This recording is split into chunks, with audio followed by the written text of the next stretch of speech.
Yeah, you know, I have not had this cigar before. No? No, Neither I have have I. not had this Neither. cigar. Neither have I. What's up, everyone? Who's Hey. out there? Who's out there? If you're out there, drop some notes in the comments. Can you hear us? Can you hear us? Oh. Drop some notes in the comments.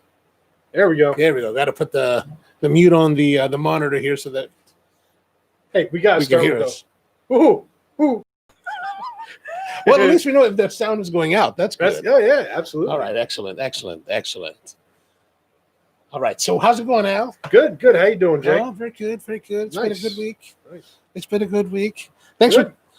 Thanks for tuning in for tonight's Coffee and Cigars, where we'll explore just that coffee, cigars, and anything else that may come to mind.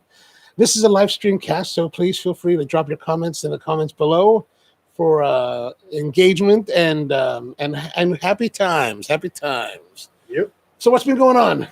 Not too much. Just staying busy. Work. Yeah. It was funny. You know, it gets hot out in the warehouse. Right. You know, but everything kind of cooled off, and then man, today it kind of came back with a little bit of vengeance. Oh yeah, the last 2 days have been beautiful. But then it was just like it was just hot, you know, and you know you look at it and you're really good and productive in the morning, and then all of a sudden, you know, it just starts getting to you, and it just gets hot.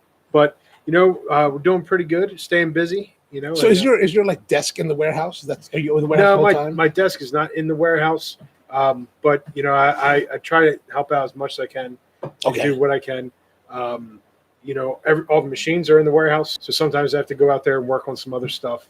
Help some customers walk through the machine and whatnot. So, you know, but no matter what, it's hot. Oh, right on. I hear you on that, man. I mean, it's been pretty darn hot out here. So tonight we'll be smoking the Bombay Tobak MS Esteli Torpedo, and we'll also be drinking a coffee from my shop, the Perla Negra from Nicaragua. We'll get into all that in a few moments, but you know, we're just here, just kind of cruising, having a nice time. It's a Thursday night. Yeah, it is. It's gotten a little bit cooler today. Right. The wind started picking up. I think we're supposed to be getting that storm coming to our area, or the remnants of that storm. You mean the hurricanes? Yeah. Oh, yeah. I didn't know that. Yeah. All right, it's good. That'll be fun. Yeah. It's always fun, you know. But we didn't get the brunt of it, so we can't really. Yeah. Was it really bad? Have you heard? I haven't really. I heard it. They were talking about storm surges being really, really high. I haven't heard anything from it, but yeah, it's always something. You know, you know, it's like the worst game of bingo ever. You know, for 2020, is like having like, you know, would you have you know, do-si-doing hurricanes marching across you know the United States on top of a pandemic, on top of everything else going on, and it's just like if I know this meme is out there, but it's if 2020 was a scented candle, it's a porta-john on fire. Nice. I don't know, but like, did you hear about the asteroid that's coming? Yeah, it's supposed to be right during the elections. Yeah, like the day before the election. It's like 6.5 feet. Right, supposed to just get by us, but I mean, why not? Well, it says it has a 0.41% chance of hitting the United States. Oh. That's what I read. I read that NASA said 0.41% of hitting the United States. And I'm like, so that's going to hit us. We should not worry about pandemic then. It's going to be interesting. But 6.5 feet, it can't cause that much damage. I don't know. I don't know. I don't know. I mean, if it's 6.5 feet now, it's got to go through the atmosphere. Right. So it's going to burn up some. So is it going to be the size of a Chihuahua's head? Yeah. So that can't hurt too much. It can't wipe out a city, right? You know the Simpsons reference. No. I've never watched The Simpsons. Really? Hey, never. Okay. I'm always behind in Simpsons, Family Guy, all that stuff. I've never seen. It was when Maggie shot Mr. Burns. Yeah, I don't know what that. I don't know that. The asteroid that was going to kill everybody.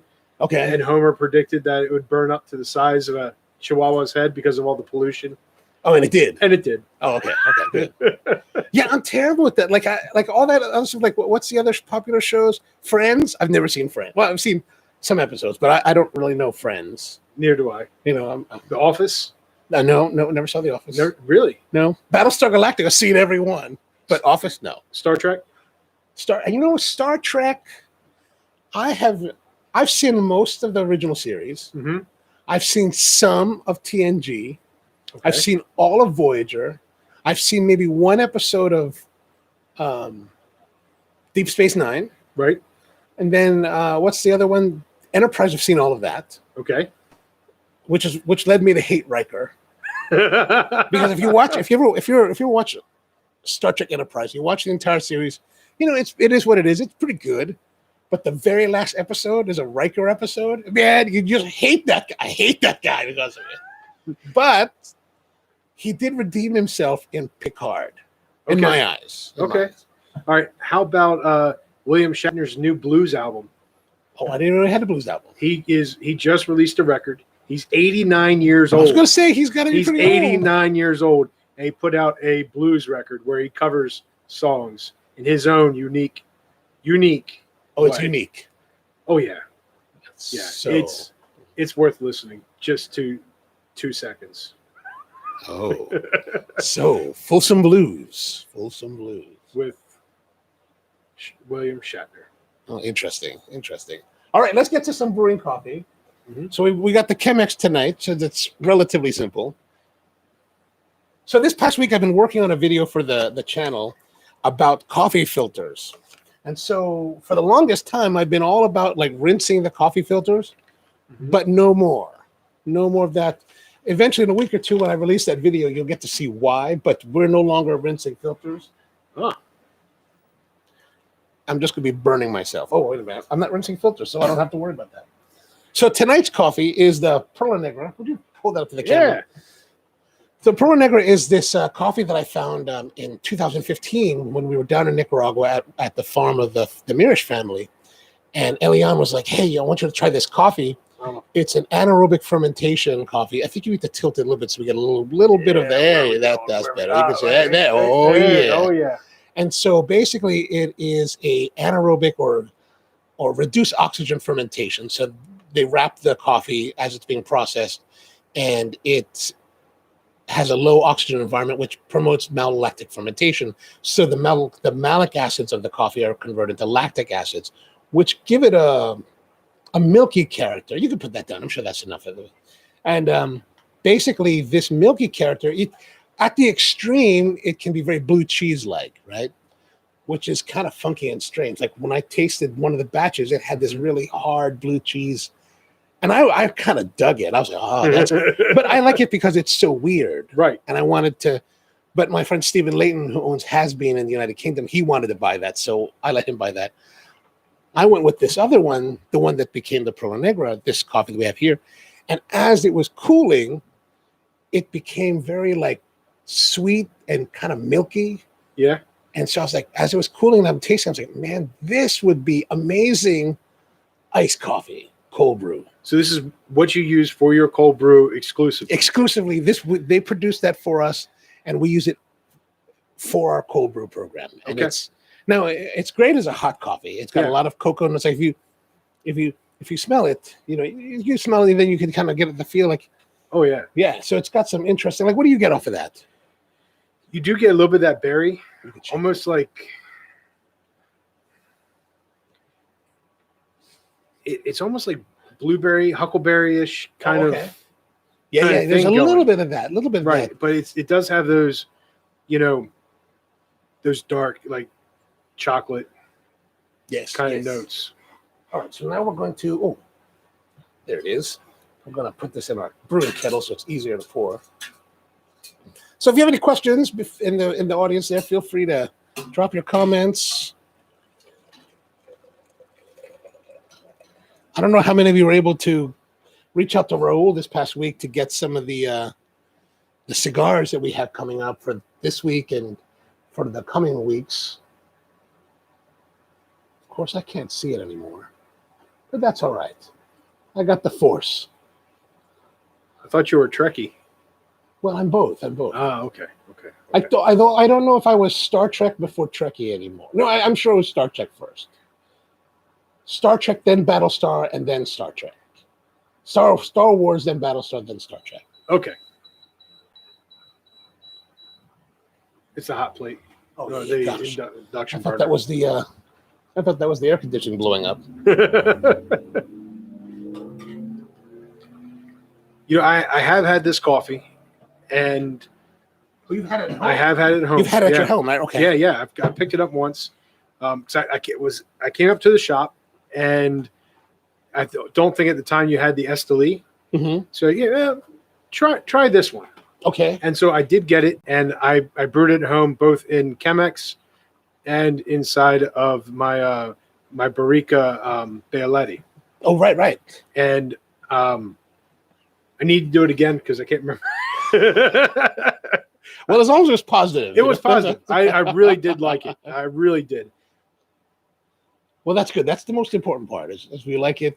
Mm-hmm. And if you hate it, then just say you like it anyway, and that's fine, you know. That's right. You know, yeah. Oh, it was great, Jay. It was real awesome. It was great. awesome, man. It was awesome.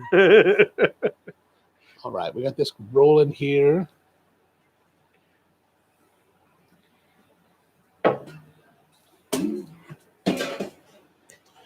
All right. Let's do a thing. So you're not rinsing your filters anymore. No more. Period. No more. No. There's no need to rinse. Well, if you're using bleach filters, okay. Here's the preview. Here's the if you're using bleach filters, you no longer need to rinse. Yeah. I don't think so. Okay. And I'll show you in this video. Like it'll be real thorough, and you'll be like, oh yeah, that's amazing. That's craziness. So there's no other particulate that's getting picked up, or you weren't I don't able to think so. find anything inside there. No, I didn't. You know, with white filters, bleach filters, Mhm. very clean. Very. Did clean. you rinse it and try to taste the rinsed water? I know rinsing at all. No, Just- but have you ever tried that to see? No, actually, pure water. I knew a little bit over the years, but I never really thought too much Like, about it. I always thought that, it's paper. It's got to have some paper taste. Right. Let's just flush it out just to be sure. Everybody says rinse. Everybody says rinse. Yeah. I no longer will be saying that. Okay. Well, after the video is released. Right. That's interesting. But starting Okay. starting this week, we at the shop, I have been rinsing the filters this week because of the results of this video that's coming out. All right. I'll have to try it. Yeah. And you know what? Just because I'm going to need to know, like, say, oh, what does it taste like? I guess I should actually taste the rinse water. Some of it's quite remarkable. How many different filters did you use? We did 17. Wow. Yeah, it took forever. It was ridiculous.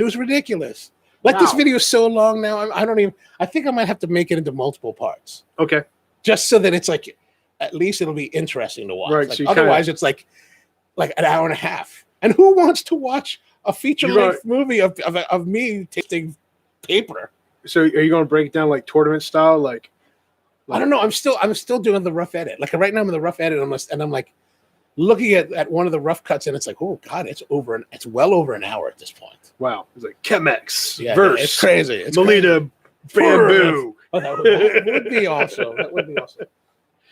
Oh, I know what I forgot to do. I didn't get the thing to the waste. We'll put that there. All right, so here's our coffee. Grab that. And Oh, I forgot to grab a second cup. That's all right. I'll use this one. Here's your thank you, mug. Jay. There you are. Thank you. Thank you. I got this.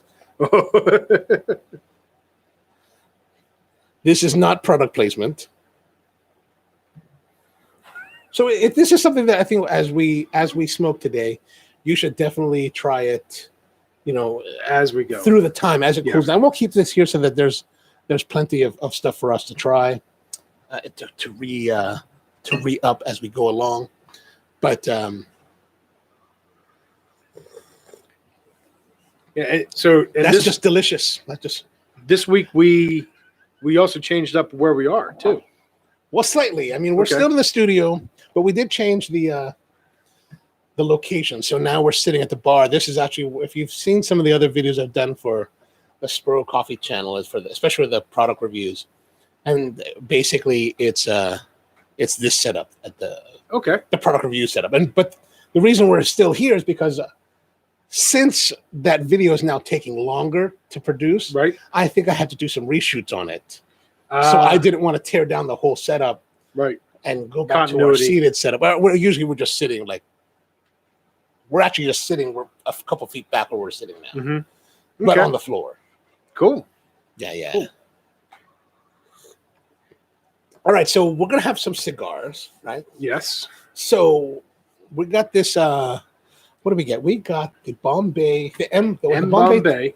Is it Bombay? It's Bombay Tobak though, isn't it? It's Bombay Tobak. Yeah. Okay, so I picked these up from, as you can see, Tobacco Leaf in Jessup, Rahul's place, and we've got the. Yeah, they just moved to that new shop. Oh yeah, that's last gorgeous, year. Gorgeous. And thank you. Yeah, that one's broken. And the lounge, he's got multiple different lounges. He's got outdoor seating, so you're able to go outdoor and be safe. Okay, this is completely different than other M Bombay cigars. All right, so have a look. Can they see that? Can you see that? Okay. It's different. It is different. You still have, on the back side, you still have the peacock, which is on the back side of the band. What's the peacock for? That's their symbol. The company's symbol is Isn't NBC upset about that? I don't know, because the feathers aren't fanned, and it doesn't have the jingle. Oh, right, of course. So it's okay. This is must smoke cigar. Yes, it is. It is. When they first came out, a lot of their core line has really good positive ratings, like in the 90s. Okay. But it's a double band, and the band, it looks like it's like the size of it's bigger than a Post-it note. Right. It's really like long. it's really big, almost covers the entire cigar. You take off that band, it has a more traditional band underneath of it, but they're all have elaborate embossing. The paper is a little bit different. So it's not the same paper. They have the next line they came out with, I believe, was the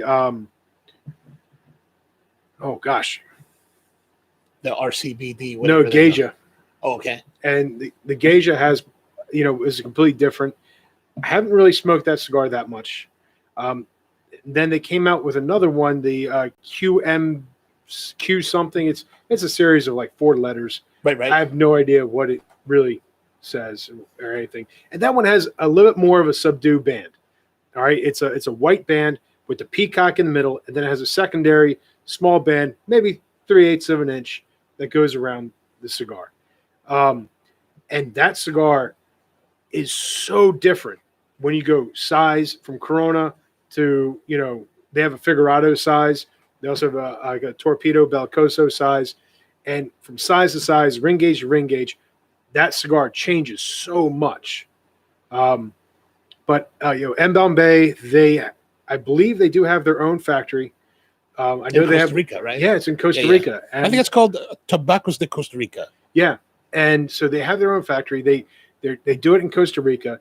Some of the original blends use some other kind of tobaccos that are not really used that often in production, like Peruvian tobaccos and things of that nature. I think this one is pretty much coming from Dominican, Nicaraguan, and even though it's the Esteli, there's actually only a really small portion from Nicaragua itself. Right. Because from what I've read, it's the wrapper is Ecuadorian Habano 2000. Yeah. Binder is Dominican HVA. Mm-hmm. I don't know what HVA Havana something. It's Havana Virgins Association. I don't know. Yes.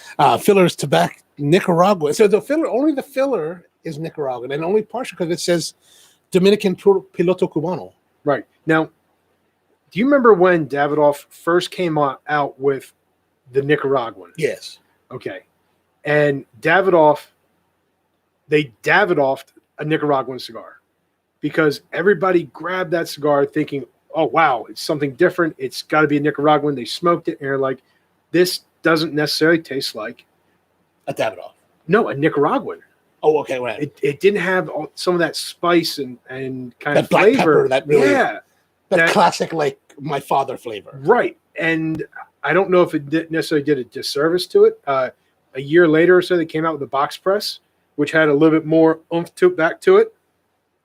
But I'm kind of curious that having the Esteli name and only having a small amount of tobacco from Nicaragua, and how that really is going to, play with people's mindsets of what this cigar actually is, without knowing all the other components to it. But going back to your point about the Davidoff Nicaragua, where people were like, "Oh, that doesn't taste like a Nicaraguan," but if we tried cigars, let's say made by Plasencia, and even some of the La Joyas, especially like 10 years ago, 12 years ago, earlier, they really didn't. Not all of them had that pepper. It's only because like certain cigars, like the My Father, that had that super pepper that people just kind of like got into. But I think a lot of the Nicaraguan stuff wasn't necessarily that way. Yeah, I think. I understand that. Absolutely. It's funny how tradition is a really rough road, because, it's like, well, it always has been that way. And you don't realize how fast it actually can change, So what is a Nicaraguan, even a year, 2 years from now, probably might not be the same Nicaraguan flavor that we associate with. Oh, that could be. So. Oh, speaking of which, Nicaragua and all this, did you hear about? So I heard finally that they made a ruling on the FDA thing. Yeah, the judge. What's the judge here on DC? DC. Okay, DC, and said that but they're not totally off the hook, right? The industry's not off the hook. No, not off the hook, but substantial equivalency has been postponed indefinitely. Indefinitely. I believe that's what I heard. So it actually was for the time being, I'll take it as a win. But, look, let's be honest. The only thing constants change, it's something's going to come up. It's never going to be, But what happened to the whole thing? Street. Like I remember years ago, the whole thought was, to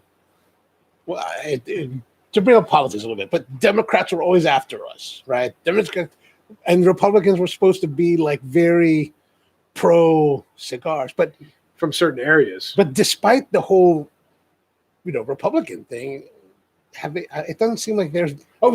We've faced the cigars have faced the worst threat, the greatest threat now over the last 4 years. I mean, it just seems kind of ironic that but of course they're going to play the political game. Would say, well, that was because of the predecessor. Of course. And I can't say that.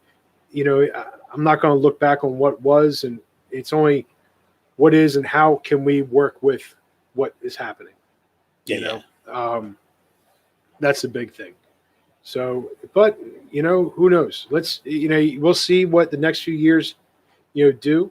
I think STG was reporting actually really big upswings in sales.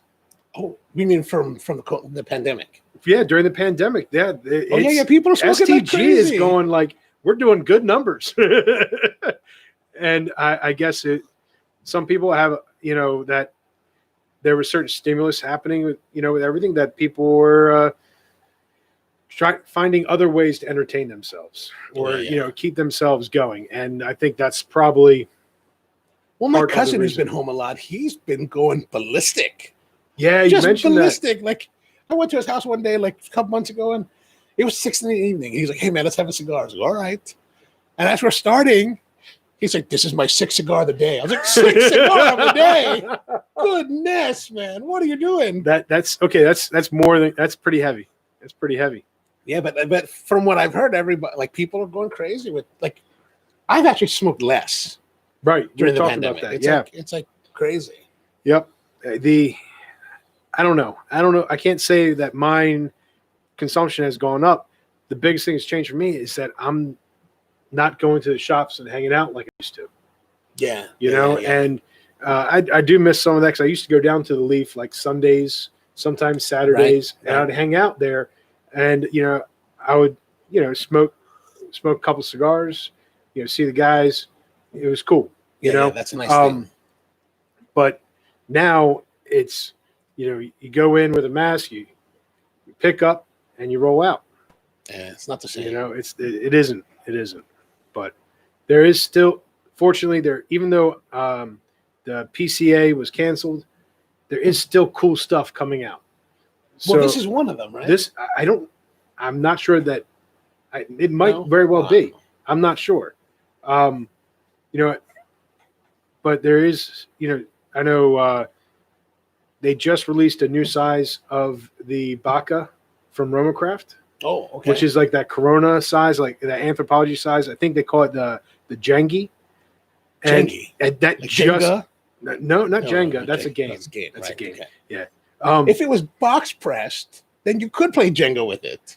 That's an idea. That would be something. There you go. But I think. All right, Mike Rosales, I hope you're listening. Yeah, that just came out. They just started getting it this week. And so, and I know our first video, when we did the brulee, we talked about the blue and the snafu or SNFU. Right. And STFU. STFU, yeah. STFU. I just started seeing them in the wild. Oh. And of course, seeing them in the wild now means going through Instagram. And they're no longer available. I don't know. You might be able to find one somewhere, you know, something. I'll be honest. I did find a pack. Okay. But I was told that, well, it wasn't on their website. Oh, I don't think it ever went on their website. I called and asked about it, and they said, yeah, we can still get that for you. And, I want to hurry up and do this because that's the last one. Oh, wow. So, wow. You know, hopefully come September, you know, he'll release what each one of those letters actually mean, and I'll find out. Well, who's doing? I mean, how many boxes did he of this? How many packs did he do of this? Do you know? I don't know off the top of my head, but like I said, even though you know you didn't have the PCA, we still have some pretty cool stuff that's coming out there to kind of try.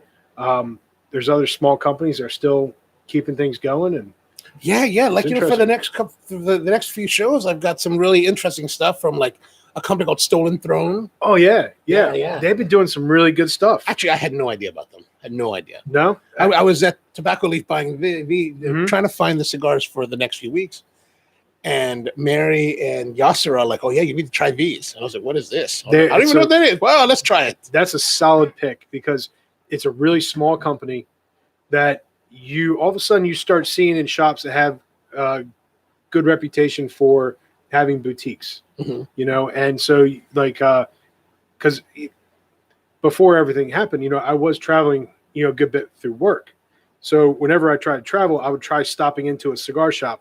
Let's see, I can tell you how many cigar shops I've actually been to. Worldwide. Worldwide, yeah. Oh, worldwide. Yeah. No, I mean, worldwide is actually just Italy and United States. Well, but it's still worldwide. Still, wherever you've been in the world, that's worldwide. Right. So I started saving them on my map. And as a saved place. And I am up to 71 different shops. Oh, whoa. Is there a favorite of those 71? Not necessarily a favorite, but there are shops that do stand out. And so if you show the viewers that if you can actually see the map, go a little bit close. You go close to it if you can. Yeah, let me see if we can work this out. Now, right now, it's zoomed out pretty good just to cover the entire United States. But that is my map. And as you zoom in, some of those dots will have other dots next to them. Oh, that's a lot. That's a lot. That's a lot. But you go to some places that, you know, you see on like Instagram and whatnot, you follow them, and you go to their shop. You know their reputation as a shop for having different boutique blends and different things. And you start seeing that cigar popping up in more and more of them. And at first, when you look at it, it's not that much because you're talking about the Stolen Throne. Yes, I am. Okay. Yeah. It goes into a presentation box that has like a dark, almost like walnut color to it. That has, you know, it only has like 2 different sizes. It only had the one cigar, and you know it's very easily overlooked. It doesn't have really a name on the band. It's just like a raven with like a crown in its hand. Oh, okay. And it's easy to overlook. But then as you start talking to the people in the shop, that starts coming up. And I remember, I think Tobacco Leaf got them in just before the pandemic hit. Oh, so they've had them for a while. They haven't had them for a long time. They just really started getting them within, say 6 months. Yeah, or so. It feels like a while. Yeah, 6 months, a year, maybe. Okay. But not even a year, because it'd been Can't be a year. it'd be like 2020, 6 months, some 2020, and I smoked it once, and it was really good, but I haven't smoked it again because, well, pandemic, dumpster fire. Yeah, dumpster fire. Oh, right. Yeah, 2020. Yeah. All right, so we should get into this now. So we should look at the. Mm-hmm. So it's got a. I'm kind of wondering, could it be my finger? I was eating a Italian sub earlier, so could I be smelling the vinaigrette of the? I mean, it does have a little bit of that. It's got a vegetal kind of. Mm-hmm. Would you say vegetal, or what would you say? It's kind of strange. Like, it's not that leathery, woodsy, tobacco-y. No, it's that actually comforting, warm. It's this. It's kind of it's sharp, almost acidic. Yeah. But it's not super strong. No. It's definitely subdued, and I think this is supposed to be one of their more full-bodied blends, but used. There is no sponsorship here.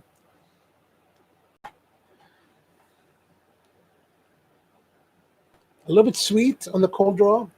Yeah. There's something else that's there that's just coming off of not really.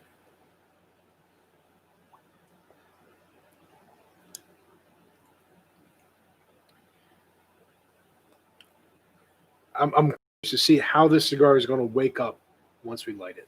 Yeah. Like, it's sweet, but there's. Is that it? Is that all? Is that all? I don't know. There's, like I said, I think there's something else there, but it's not forefront. It's like a low bass note. Yeah. All right. Time to light. Look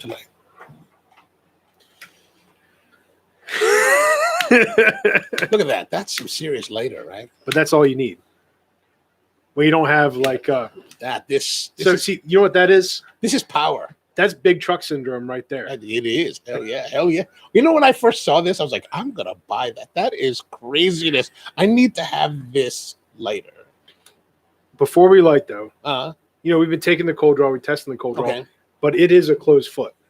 Oh yes.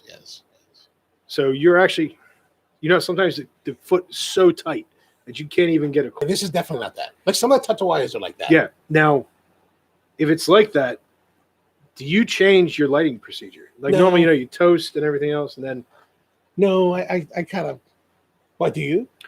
I've tried it a couple times, and I've always fallen back to just toasting and lighting. So what did you try differently? I tried just omitting the toast and just going straight to you mean lighting. Straight to like suction and lighting. Okay. Yep. But I'm not going to do that this time. All right, we're going to light now. I've got the G4000 JetLine with like massive flame.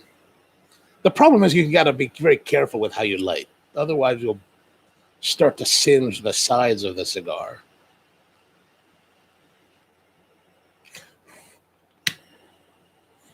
And the other downside of this cigar, this lighter, while it's awesome and super amazing and gives you like the true dominion over all others, it burns a hell of a lot of butane.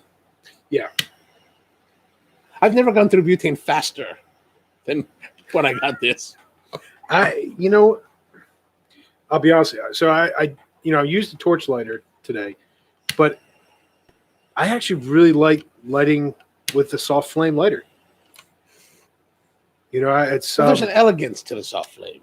Yeah, I enjoy using a soft flame. I get that. Mm-hmm. Well, there's a good amount of smoke. There's a copious smoke from that.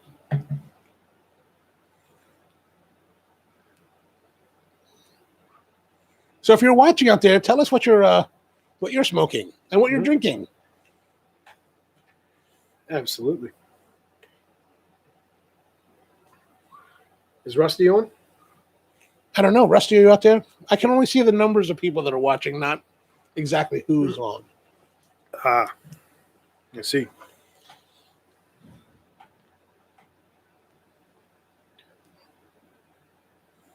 Burn's pretty good. Yeah, the burn's good. Kind of creamy on the start. Mm-hmm.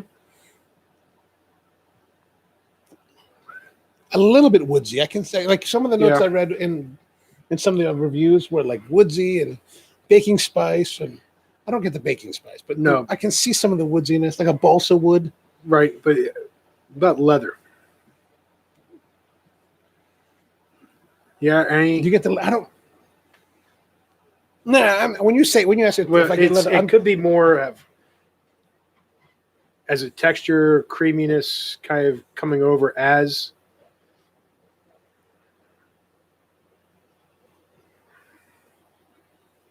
I think I think of leather as more robust. Okay. Like when I experience leather in other cigars, it's not. I mean, maybe it could be a light vegetable, Right.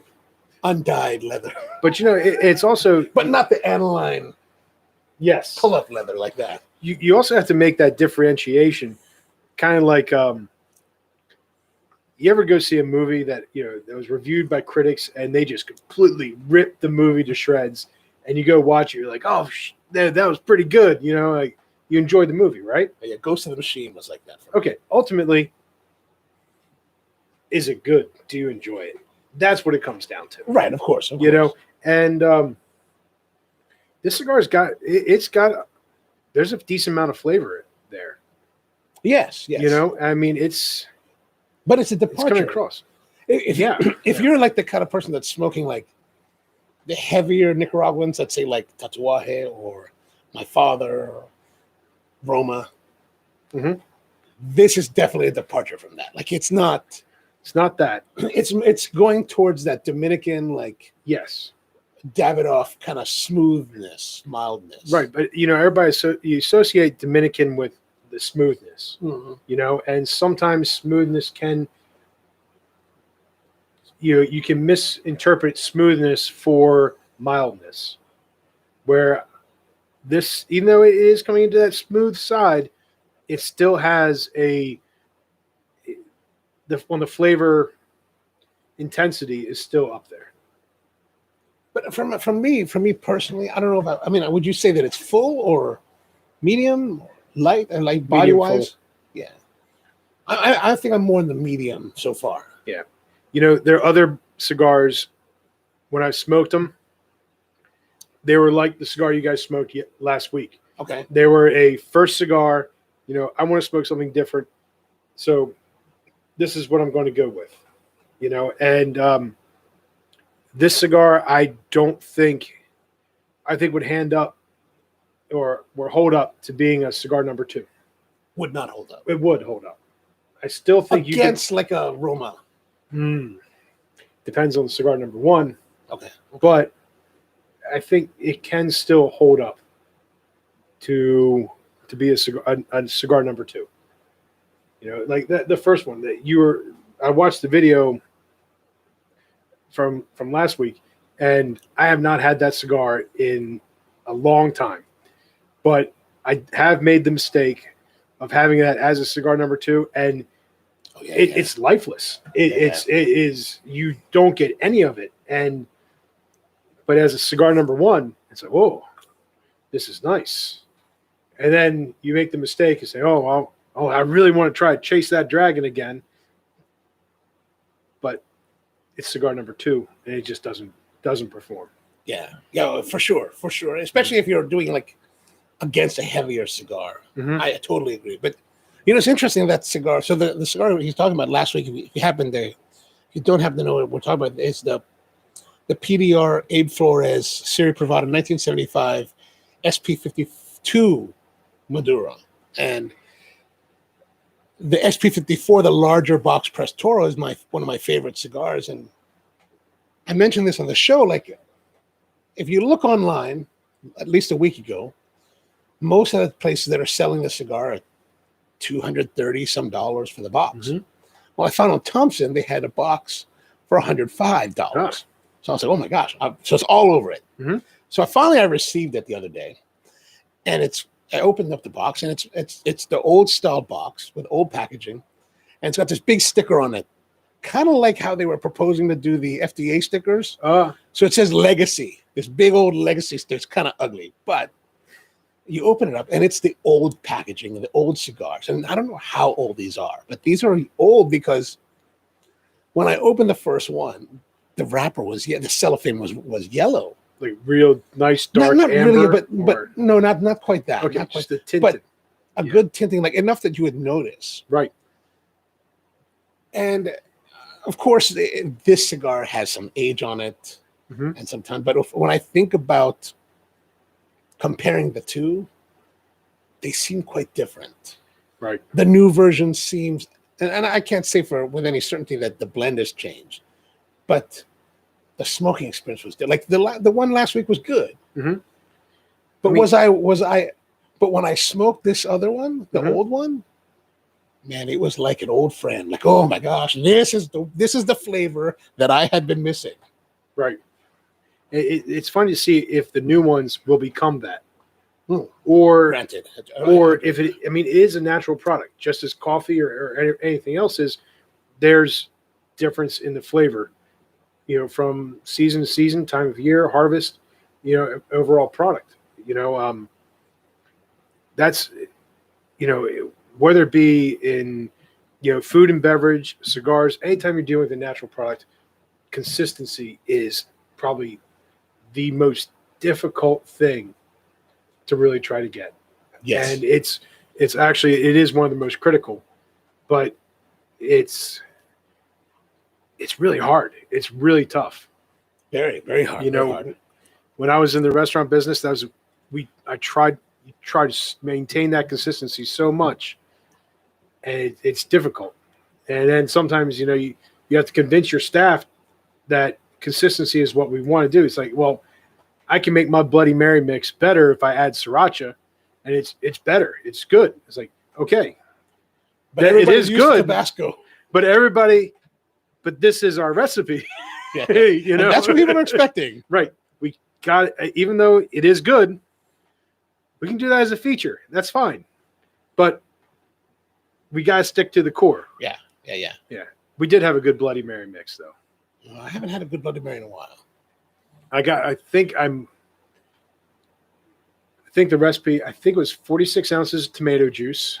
It was a 2-ounce ramekin of Worcester, 2-ounce ramekin of lemon juice. I think it was a 2-ounce of horseradish. This is if you're going to make the giant big gulp size. Yes.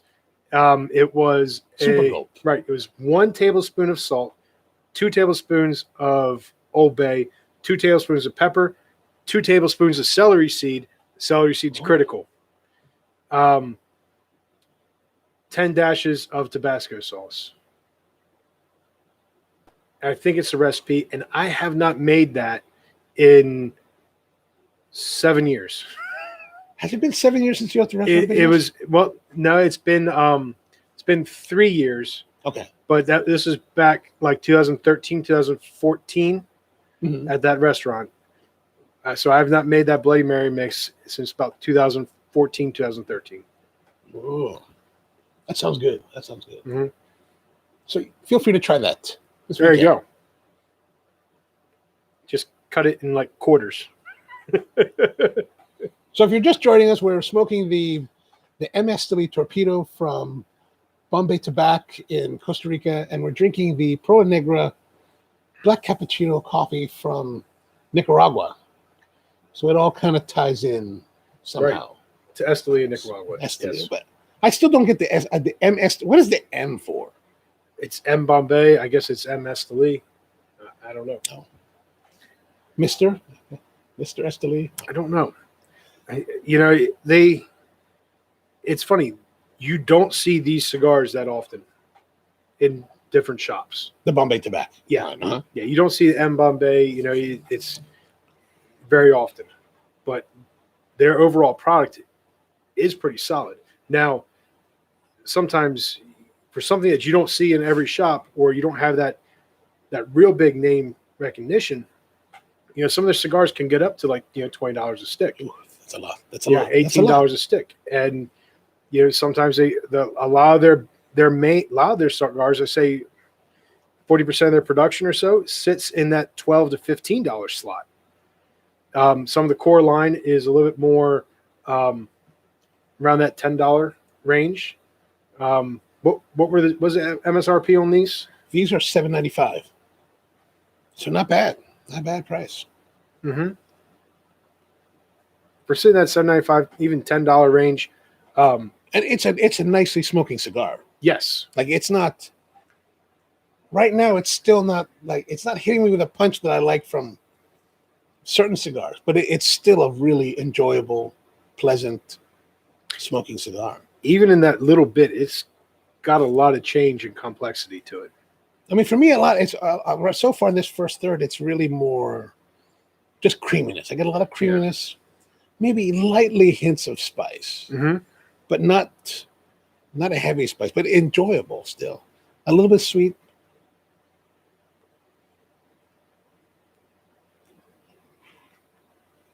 So 6x54 is the size on this one. Okay. Now, are the rest of the cigars in this line about the same size? More or less. The what do they have here? They got the Robusto is a 5x54 for $6.95, and the Toro is a 6x54 for.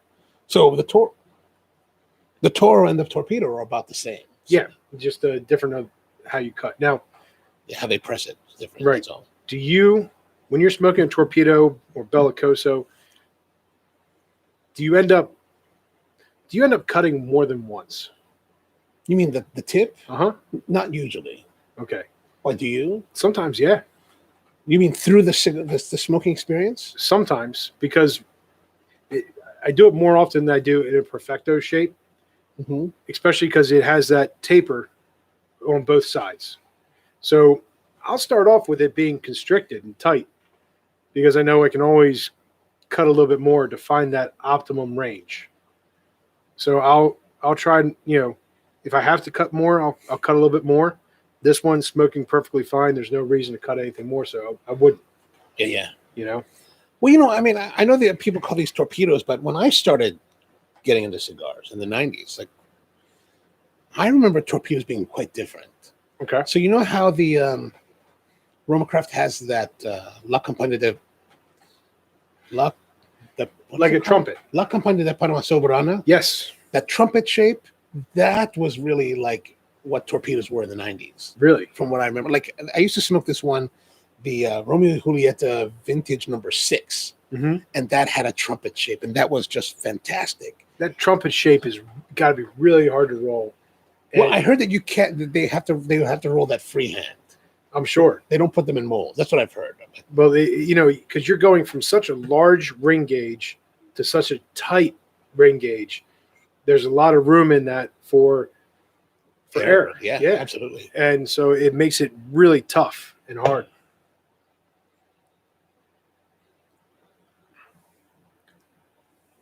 So to me, torpedoes today are more like Toros. Yeah, with a pointy tip. Right. It's good. It's good. I'm not saying that's bad, but I just love the free. Again, when you have this trumpet shape, the way the air flows through it is so much more loose and free, and I just think the experience is. I guess that's why I like the box press, because you get that nice open draw, that easy drawing kind of cigar experience. I will tell you with this, I'm not a really big ring gauge smoker. This is about as big as I would normally go comfortably. And the Torpedo or Bellicoso, that at least helps restrict some of that a little bit. So it feels like the cigar is a little bit smaller, even though I don't get really that size that I prefer. Okay. So. Okay.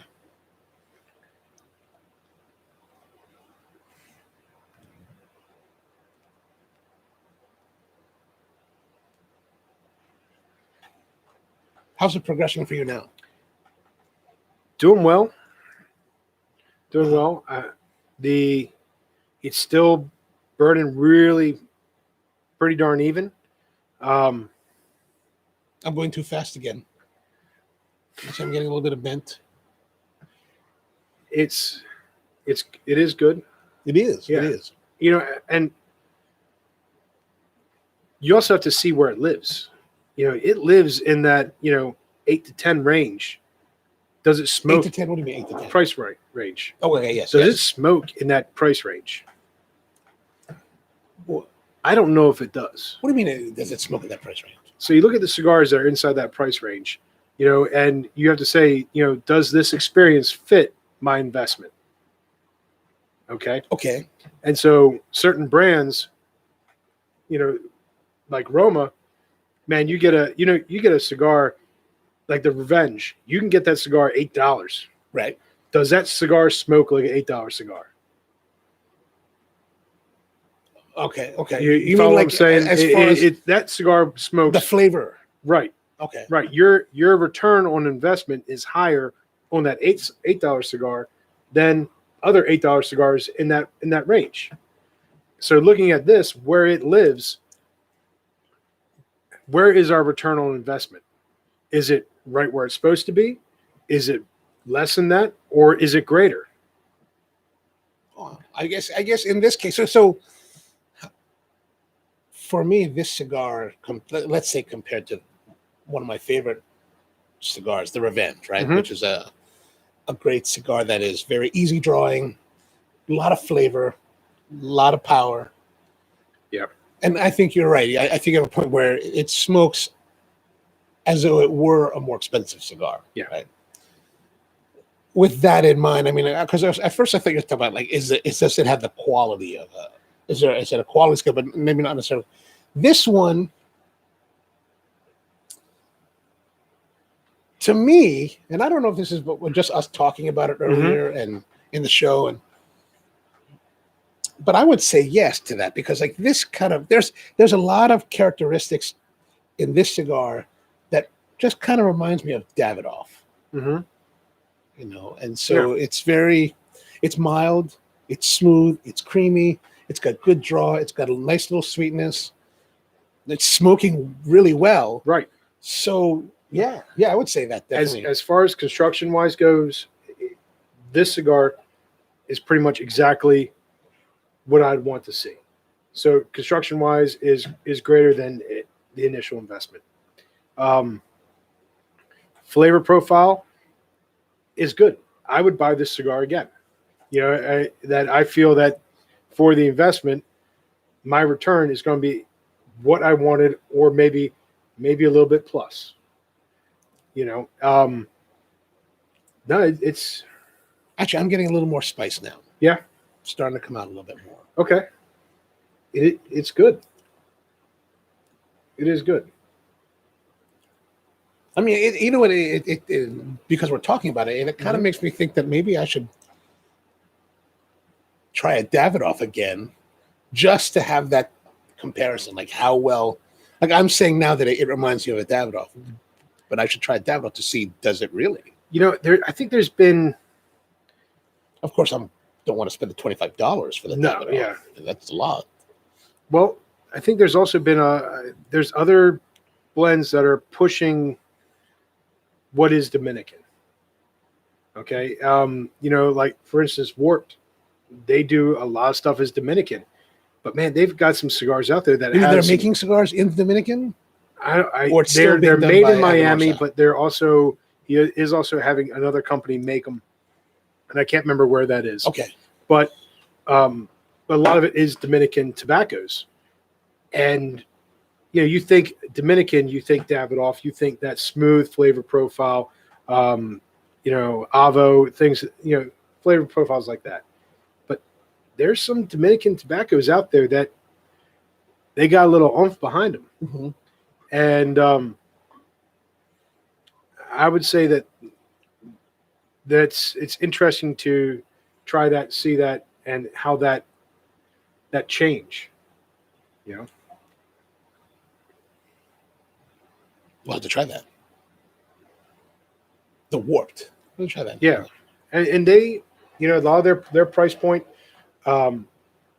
They do have some cigars that go up to that $14-15 range, especially if you go to like the Florida Veil, things of that nature. But they have a good bit that are $10 range, even sometimes $8 range for some, and a lot of them are either from Miami or because I think it's Titan de Bronze. Oh, that actually rolls a lot of their stuff. Oh, okay. And to be honest, when I was going down to the Leaf, that's pretty much what I was buying. I was buying Roma Craft and I was buying Warped. And well, they're both a good cigars. I mean, they are, but one makes great cigars too. Right, and one is one's predominantly Dominican, the other one's predominantly Nicaraguan. So I thought the Warped was also Nicaraguan. I think there's some Nicaraguan cigars, but he loves using that Dominican, I think, Carrillo leaf. Okay. Because last year they started also working with Cornell and Deal to make pipe tobacco. Oh. And he has now done, let's see here, I think a total of 5 different blends. 4 of them, five pipe tobacco blends, and 4 of them have some version of cigar leaf. Oh. 2 of them use a cigar Cavendish. One uses other like Connecticut cigar, Ecuadorian Connecticut, in with the cigar Cavendish. The other one is named Cloud Hopper, which is the same as one of their cigar lines, and that one is has a fair amount of Carrillo leaf from Dominican. And then they did the Haunting, which was a limited release, and that was 40% cigar leaf. And when you talk pipe tobacco, that's a really, really high concentration of cigar leaf. Yeah. And okay, you put that in your pipe. Is it going to taste like a cigar? Absolutely not. But it gives a little bit of something else. It comes across a lot different. Did you like it? Yeah. Okay. Yeah, I'm glad I was able to get some. It's one of those hard things when you have a tin, you have it in your cellar, you don't really want to crack it open, because you're like, oh man, I only have 6 more tins of this. Or gosh, you know what? I'm sorry. Hold on. Yeah, 6 more tins. I've been looking at we've got a setup here where there's a screen above the camera, so you see us glancing at the screen, looking for the live chat. Well, there's actually a whole live chat going on that we haven't seen. So sorry, we're not really ignoring you. I've just been thinking this whole 58 minutes. It's like, man, nobody's saying anything. What are we going to talk about? That's funny. That's funny. So what we got? So we got Rusty. Rusty's out there. Hey, Rusty, how's it going? Rusty. So I know we're asking about you. Tony's out there. George Shem, how you doing, George? Good to see you. Tony as well.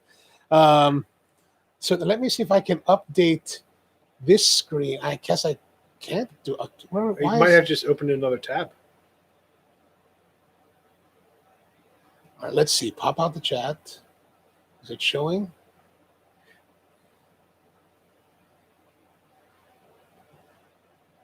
All right, we're just going to go to this one here. Oh, sorry, guys. Gosh, it's been a while. All right, so let's see. Let's catch up here. So Rusty says, good evening. Tony's like, it tasted like a Davidoff with a little more. I guess he's talking about, he's had this already. George Shem is out there. Dona Lamale. Oh, I guess they're talking about George. How's it going? Tony says, a nice looking Aloha shirt to you. Yeah, thank you. And remember, nicotine blocks the COVID. Tony's also like, the toasting fuses the wrapper to the binder and helps to keep the burn even, says Nick Perdomo. Oh, so this is from early on in the. Yeah. God, sorry. Umbagog Corona Gorda and Diet Cherry Pepsi. That's what Tony's smoking tonight. Nice. The Umbagog. You know that cigar, right? Yes, yeah, I know. I've had it a couple times. Okay. You know what it's named after, right? No. So that's his fishing cigar. Okay. It's named after the lake he goes fishing on. Oh, I heard him talk about it was a lake. I remember him saying something. It's a lake up in New Hampshire or something? Yeah. Okay. Up in New England. Umbagog.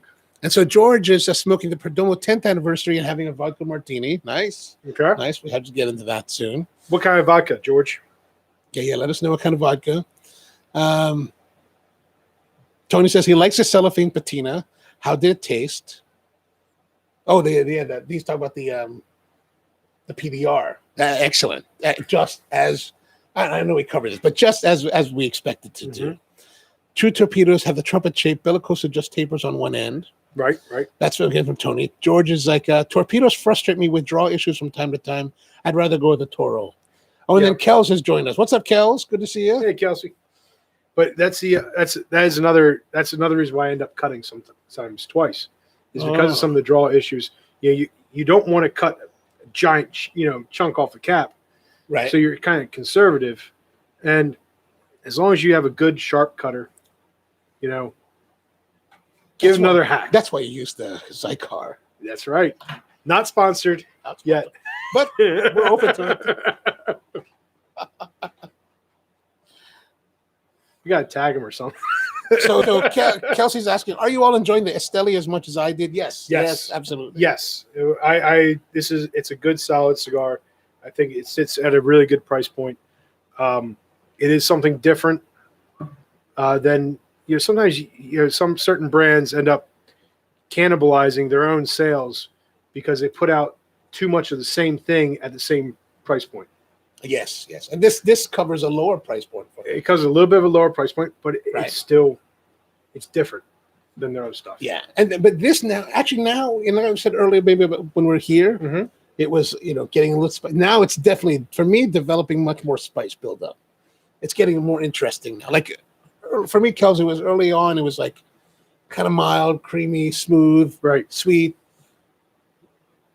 Not terribly complex, but now it's starting to, I think it's starting to come alive. Now, before we were talking about this cigar being named Esteli, not having a lot of tobacco from Nicaragua, and possibly people having that, getting it, smoking it, and not meeting their expectation because, it might not have fit in that Nicaraguan flavor profile.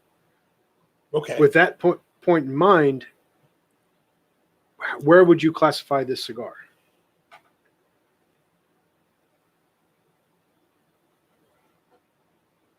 Say kind of middle to up. Yeah. It's got notes that make you think of it. Yeah, absolutely. As being something from Nicaragua, whereas it's starting to get something different. Like for me, it's starting to get that spiciness is starting to be reminiscent of the black pepper. Right. That we would consider to be the new classic Nicaraguan. Yeah. So yeah, I think it's getting more interesting. Yeah. No, he does a good job with. I most of the stuff I smoked from them, I enjoy how they blended it, what they've done for it, and how it is. So. Well, I remember when George Brightman brought us out to have the. The original one was the a Lancero shape. Yeah, I thought that was delicious. That Lancero, and it's got that shaggy foot on it. It's a big Lancero, lengthwise. I mean, it's a long cigar. It wouldn't fit. It doesn't fit in my box. Oh, it doesn't? No. Even crossways? Maybe crossways, but I have other things there too. Okay. So. All right, so let's see. George is saying George is drinking Absolute vodka. Good choice. Mm-hmm. And then Kelsey's, I got a lot of baked nuts taste from the Torpedo. Not tried the Robusto yet. I think Rahul is both. Oh, and Tony's clarifying. His comment was about the Davidoff Nicaragua when he first smoked it. Yeah. And he also agrees that Lancero from Bombay was on point. It was brilliant. On point. It's on point. So, absolutely. Yeah, definitely it's coming alive. It's definitely coming alive. We talked about consistency. I don't know. Construction, I really enjoy a cigar that's the constructions is there. Yes. If I constantly have to worry about it or look at it, I don't expect it to be 100% of a razor edge. a little bit of wave is okay. But if I constantly have to go in there and babysit it, where it's too tight for this cigar, or then I pick up that cigar, it's too loose. I don't know what I'm going to get when I pull one out. I don't like that. Yeah, agreed. I'd much rather have the construction is a big percentage of what I actually weigh as would I buy that cigar again. Yes, I would agree with that. I agree with that. Yeah, because if it does have those issues, then I mean, maybe not so much at this price point, the $8 price point. Maybe but if you're spending like 12 and above, oh yeah, man, and that stuff plugged, there's problems with it. You're just upset. Upset. Yeah, and there's certain brands that are hit that. They get that $10, $11 range even that have consistency issues, and I think again before purchasing it. Yeah. And some of their stuff is good, but it's just kind of like, do I want? Wait, which brand is this? I'm sorry. This is actually one I didn't say. Oh, you didn't say. But it's actually the one I'm thinking of is Blackwork Studio. Oh, I've never had their stuff. It's the Blackwork Studio is also the offshoot for is it Black Label? Yeah, like the Last Rites, Green Hornet, I don't think I've had Killer those. Bee, the SNR. Okay. They're a boutique brand out of Nicaragua. They make some good stuff. Did you get that locally? Yeah. Well, yeah. One of the 71 you've been to. Washington. Okay. Washington had them at one point in time. But there are some shops that do have them locally. And it's not bad, but I went through a run. It's like one time I grabbed a couple of the one size, and it's like every cigar I got from that one box was just like tight. It was difficult to smoke. I'm sitting there trying to smoke it, trying to enjoy it. I'm just like, I can do this. I can enjoy it. Oh, and man, it's just that's like tough. That's tough. It's not what I want. I grab a cigar to relax. It's great when it's the social aspect, and you're able to do stuff like this. But if I have to work at it to try to make it enjoyable, it's not really enjoyable. Yeah, agreed. Yeah, that's disappointing when you have to do that. All right, let's see. So, so Kelsey's saying he's trying the Rustica again. Oh, Is that the Nica Rustica? The Drew? No. Which one is that? No. So Rustica is a tobacco that was, I think I talked about it a little bit, but it's a pipe tobacco. Okay. That is from McBaron. All right. And, remember we were talking about Arabica coffee and Robusta. Very similar thing. Okay. Even though, we talk about Dominican tobaccos, we talk about Nicaraguan tobaccos, there's Connecticut tobaccos, Pennsylvania broadleaf, tobaccos coming from Peru. All those tobaccos really came from one plant in one region in the Caribbean. And it was cultivated differently through selective, cultivation and whatnot to become different varietals and strains. But they, for the most part, can be traced back to one thing.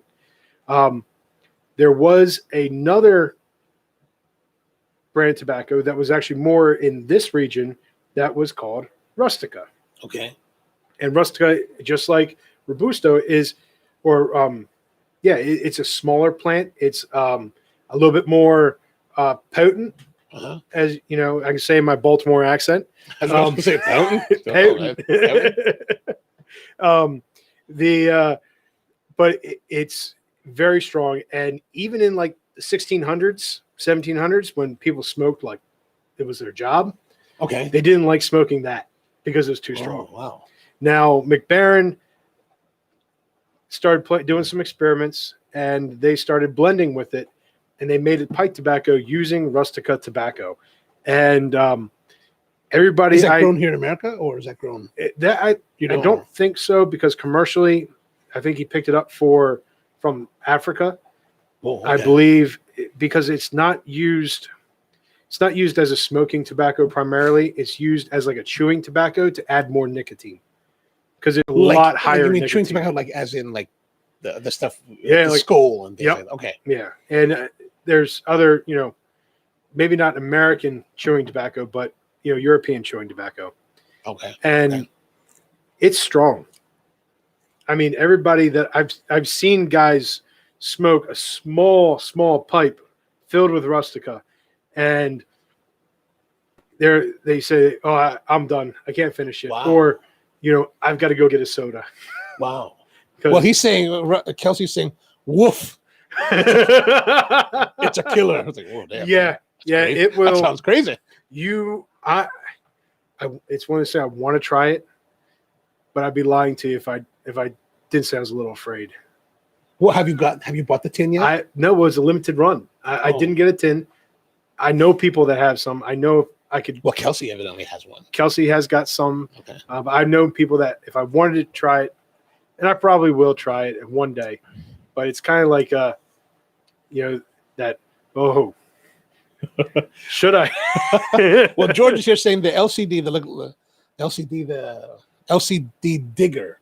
Oh yeah. Is that the LFD digger? LFD digger. Okay, that's the what digger is another one of those cigars that is notorious for being potent. Yeah, George is like, it made me turn green. Never again. Never. Yes, yeah. I'm with you on that. That's not a fun. But man, I'll tell you what, it's a little bit more on the rare side that I get that from a cigar, but I know I can get that from pipe tobacco. Oh wow. So, have you been like super like ill? Yeah. Oh yeah. Okay. Man, I remember the first time I really smoked a cigar.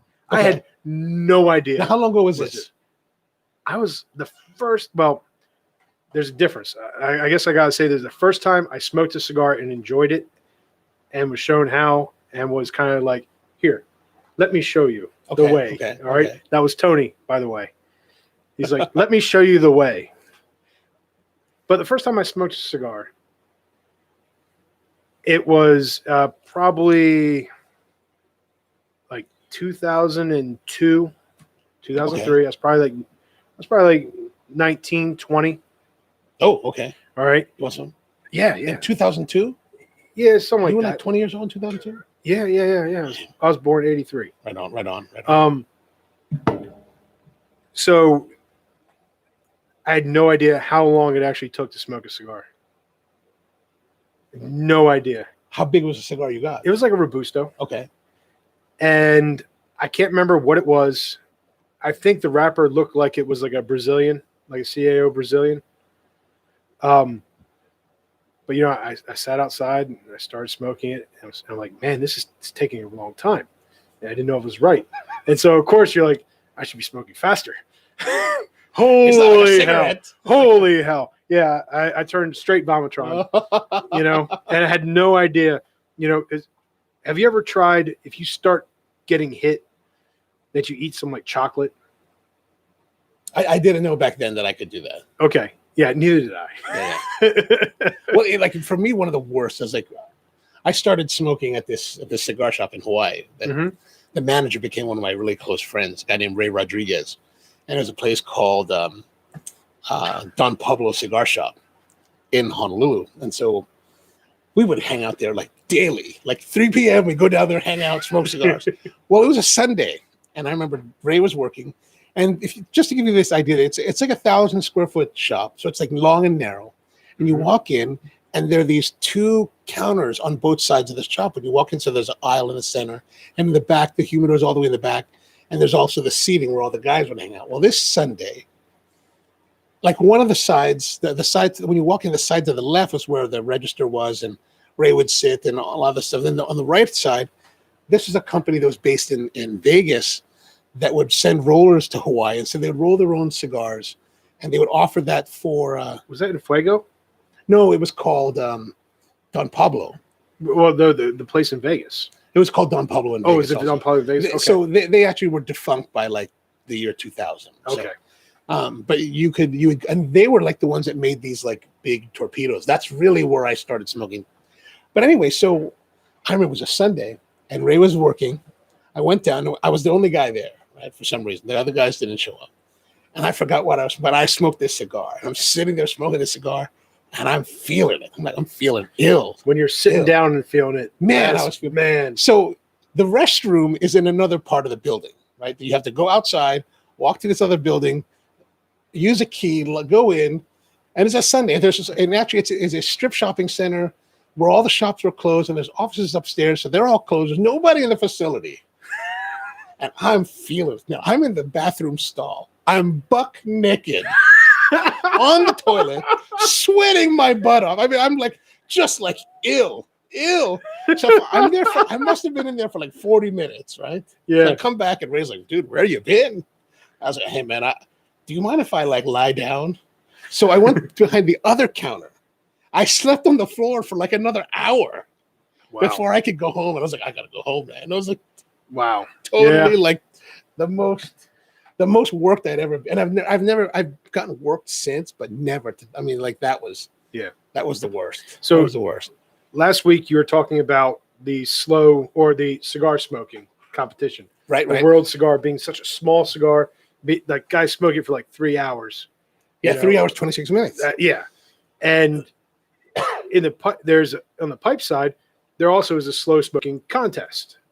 Right. Oh, right. Okay. So same basic rule or concept. You get 2 matches, you get 3 grams of tobacco, and you get 1 minute to light with the 2 matches. If you don't light in 1 minute, you're out. Okay. And you gotta see how long you can go, and still produce smoke. And we did this contest once, and the guy at the shop, he wanted to pick a tobacco he thought people would like. But people be interested, like the flavor. It was a little bit more on the full body side, and it had a good decent amount of flavor. Yeah, it wasn't like a super bland kind of tobacco. And sometimes when nicotine hits people differently. Right. And for him and I, it really wasn't that potent of a blend. But for a lot of the other guys, man, it was strong. It had a decent amount of Perique in it, and we're sitting there smoking, and there's a couple guys that tapped out, not because their pipe went out, just gonna take it anymore, but because they couldn't do it anymore. Oh yeah, that Perique can be heavy, man. Yeah, and it was one of those things when you're doing that slow smoke, you don't want the pipe to go out, so you actually end up almost smoking it faster than you normally would. Oh, so yeah, there's a couple guys that just kind of tapped out. One guy, I think he was hurting hard. So I was like, all right, here you go, buddy. You need a chocolate bar. Yeah, chocolate, I think Coca-Cola helps. Oh, yeah. Like I drink a lot of Coke over the years. Actually, it was because of I grew up hating coffee. Hating it. I would never drink it. It was just disgusting. But when I started going to a place called Rolling Road Tobacco Warehouse, in like the mid-90s when I moved back to Baltimore, they would serve coffee there. So I would drink. And so the owner there, Jim, sometimes he'd give us free coffee. Mm-hmm. And even though there's a deli next door, there were times I was just lazy. I didn't want to go to the deli next door. And so I just get the coffee. So I would get the 16-ounce coffee, 6 packets of sugar, because I just didn't like the flavor originally, and then a lot of cream, especially the cream because it helped cut down the temperature. And so that's kind of where I really started to drink nicer coffee. Right. And then, but like, I do find that like sweet drinks like that or like Coca-Cola have helped to temper the. Yeah. Yasser, he also told me root beer. Oh, you're the one that I was, Yes. Yeah. It's. So I was at the grocery store yesterday and I forgot it was you that we had talked about this whole root beer thing. I was at the grocery store yesterday, and so I'm like walking around, and every time I go to the grocery store, I always think, I need to buy root beer, and I don't know why. So yesterday, I'm at the grocery store, and I see this little 4-pack of Frosty, that old like Baltimore like root beer. So I'm like, I'm buying it. I don't know why I'm buying it. I'm just buying it because I think I have. Now I remember why. Right now, you're gonna have to try it with a cigar. And I'll admit, the first time I drank root beer with Cigar, I was like, yeah, it's okay. But then I was like, I kind of want to do this again. And then now it's kind of like, all right, I want to go out and have a Cigar. Do I have any root beer? Oh, no. So did it change the experience, root beer? It didn't really. I don't know if it changed the experience, but it became a nice compliment, you know? So, I mean, I don't drink too much booze or whatnot, but so instead of having a thing of bourbon, during the week, sometimes I'll just have a thing of root beer. Do you have a particular root beer you like? I don't know. I try not to get the full strength root beer. Like what's full strength root beer? The just regular root beer, like sugar wise. Oh, you mean like you're like talking diet root beer? Yeah, I try to do something that's if I'm going to have it in the house, because sometimes it's a weakness. They say that diet's worse. I've been drinking Diet Coke and it doesn't help. It doesn't. I know, and in some things, I think you're absolutely right, especially with sugar and coffee. Artificial sweetener, it does not do happy things, and we're about to get a little bit of flack, but from your wife? No. Oh. From Tony. Okay. Because Tony will use monk fruit as sweetener. What fruit? Monk fruit. Monk fruit. So he'll make a sugar blend with monk fruit and like sugar in the raw, and he'll use that to sweeten because monk fruit doesn't have as many calories. But I've tried it, and I just cannot get behind the monk fruit. To me, it's even the monk fruit tastes industrial, or is it a fruit or is it it's artificial? A fruit. Okay. It's a natural product that's used as a sweetener. It's sweet, monk fruit, but yeah, you have to chime in, Tony. I know you're there. Okay, let's speaking of chiming in, let's catch up on what we said. So Kelsey, after George's comment about the LFD digger, Kelsey's like LFD digger and the 660, both strong ones that you need some sugar with. Yes, absolutely. And then Tony's like, Al, your boss, the pineapple is the universal symbol of the swingers. He did say that to me today. Oh, did he? He did because he saw that, and I thought it's the universal symbol of hospitality. We'll go with that. I mean, that's why you see like pineapples on all those like on those lights, those like lamps, and like on wallpaper, because I thought that's an American and British thing. Like in Hawaii, we just eat them. Like, oh, well, it's a pineapple. I don't know. It's welcoming. Hey, it's cool. It's cool. I'm not afraid of the pineapple. You need to at least have one shirt with a pineapple on it. Swinging's okay. Yeah, isn't it? I mean, in time of COVID. Oh yeah, it's tough to be a single guy, man. Tough to be a single guy in the COVID era. Gosh, I tell you. All right, let's see here. What else we got to say? Tony's like, I had the same experience from Jay, circa 1995. You mean the getting naked and like sweating in the bathroom for like 20 minutes and then lying down? Yeah, 40. It was like 40 minutes. Terrible, okay, man, terrible. I mean, I was profusely sweating, buck naked. If you have not had a moment like that in a public bathroom, then you got something on your bucket list you got to check off. All right. So for me, it wasn't cigar or tobacco; it was booze. Oh, okay. But it was my 24th birthday, and we went out.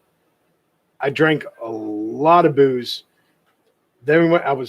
Probably shouldn't have gone to the second bar. I did go to the second bar, and being in the industry, I knew the guys. I've known them for years. They're friends of mine that were bartending, and sat down, got a beer, got halfway through the beer, and I said, "Yep, here, this is it. I got to go."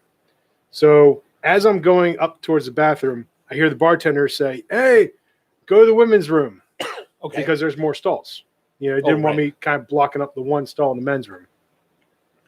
So I go in the women's room, start taking care of business, right? And I pass out. Oh. And I hear the door open and a girl come in there and she goes, "Are you okay?" I'm like, "Ah." And I hear her yell down to the bartender. It's like, "Hey, there's a guy in the bathroom. There's a big guy passed out in the bathroom." And he goes, "Oh, that's just Al. He's okay." So he comes upstairs. He comes up and gets me. And he says, "Come on, you can't sleep in here." I was like, "All right, yeah, okay, no problem. Sorry." I come downstairs, sit down, and the other bartender, he goes, "Do you want a glass of water?" I was like, "Yeah, I want a glass of water." The next thing that gets put in front of me is a shot, and it's clear. And in my drunk head, I say, "Oh, water, water," but it's a shot. So I take it like a shot. It was not water. It was Rumplemints. What's that? 100 proof peppermint schnapps. Instantly ran back up to the bathroom. And for 2 weeks, brushing my teeth was an ordeal. Wow. Because of the peppermint. Oh, because of the peppermint flavor. Oh, yeah. I was like, gotcha, it kept, it's like that food affirmation that you're brushing your teeth and you're like, oh, God. I don't know if I can do this. Well, my drunk story is kind of different because like I'm not a big drinker, right? And I've never really gotten hammered to the point where I've like passed out or like puked or anything like that. But man, I remember one time when I was living in Hawaii, like we were one of the things people like to do in Hawaii is take tequila, like cheap tequila, like Cuervo Gold, and you take this thing called lihing moi, which is a Chinese preserved plum, like it's a salted plum that's preserved. It's a candy. And you take these candied plums, you put them inside the bottle, and you leave them there for like 2 weeks, a month, whatever it is, and it infuses this plum flavor into the... Right. And so my friend had this party. He was going off to the military. Oh, and we're all there partying, a whole group of friends. And the drink was to take a shot of tequila, 7-Up, slam it, and then drink. So we're drinking. I'm lit. I'm completely lit, right? Well... I mean, statute of limitations passed now, so I drove home, right? I drove home, and I'm driving like on the freeway, like 50 miles an hour, like. One of my friends, she came home with me. It was a really good time. So, you mentioned. That's terrible. I shouldn't say that. People could be watching. Like you mentioned, going to parties for friends going away in the military, right? And we had the most alcohol consumption I think I've ever seen at a party was for one of those. And God, it was a lot. We had a keg of beer, and that emptied out pretty quick. We went through 2 additional cases of beer. Went through a whole case of Red Bull because we went through about 5 bottles of vodka. Oh, okay. Nice. There were 13 of us. That's awesome. I had one of those blood alcohol level kind of testers. After that night, it didn't work anymore. Wow, that bad. God. Well, I blew a 0.34, and I was the most sober. And everybody else, when they're blowing it into it, it was reading hospital. Like it started flashing HOS because it only maxed out at 0.4. Wow, that's craziness. But so, I gotta say that's you have a breathalyzer. That's pretty like responsible. Well, the hard part is because it's not.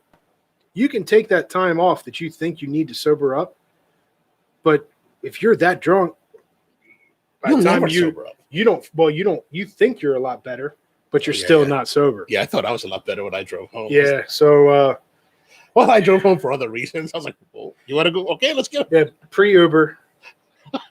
Yeah, everybody makes bad decisions, but it's being able to look back at that and say, yes, I made a bad decision. Yeah, as long as we didn't get arrested, that's okay. All right, so Tony's saying the Digger was not as potent as the LG 10 Años Petite Corona. Strong little bastard from Lito Gomez. Yes, Lito makes very strong cigars. I think Lito Gomez probably enjoys the fact when people talk about how they got ill. Maybe. I think he enjoys that. Yeah, but having he's like, these gringos are. Here's the thing. I think anybody can blend a strong cigar to be a strong cigar. Yes. But to blend a strong cigar that has balance, has flavor, has nuance, and it's not just a strong cigar is difficult. The one that comes to mind for me is the 2018 Witchcraft. Oh God, that was just too much. That's too much. But it still had flavor and balance. Yes. Well, yes. Well, balance. It was potent. It was potent. Potent. All right, let's see. Who do you have here? So Rusty, his embarrassing cigar story. Smoked a Rocky Patel, the Edge series. Whatever the biggest one they had at the time, with a buddy and sitting in a leather chair, He smoked about 3/4 of the cigar before having to get up. Tried getting up and immediately fell to the floor and knocked him on his ass. It's always when you get up. If you can feel it when you're sitting down, like Oh yeah. that's when you really know. That's like that for me is like that witchcraft you're talking about. 2018. Yeah. My God, man. And then George's Rusty says I think it killed his taste buds for the next couple hours. George says the sugar is the key. It kills the nicotine feeling. That's true. It does. I wonder if you could just put like a cube, a sugar cube on your under your tongue. You know the other thing? Have you ever done that with hot sauce? Sugar cube with the hot sauce? Yeah. No. So if it's crazy. Let's say you have some kind of hot sauce we're talking like 100,000 plus scope. Oh yeah, like that Dave's Insanity stuff. Right. You know, that stuff, man, that capsaicin oil just coats your mouth and it just stays there. Yeah. But if you take a packet of sugar and dump it on your tongue, boom, it's like, really? Instant refreshment. But as soon as you swallow that sugar, it comes back. It shoots right back. That's no good. That's no good. That's why you got to go to like the dairy or something to cut the oil so you can actually rinse. And, well, when we were at the Don Pablo in Hawaii, man, we used to, the guys would keep a bottle of the Dave's just to like mess with everyone. Like, do a shot. It's like, do a shot. It's craziness.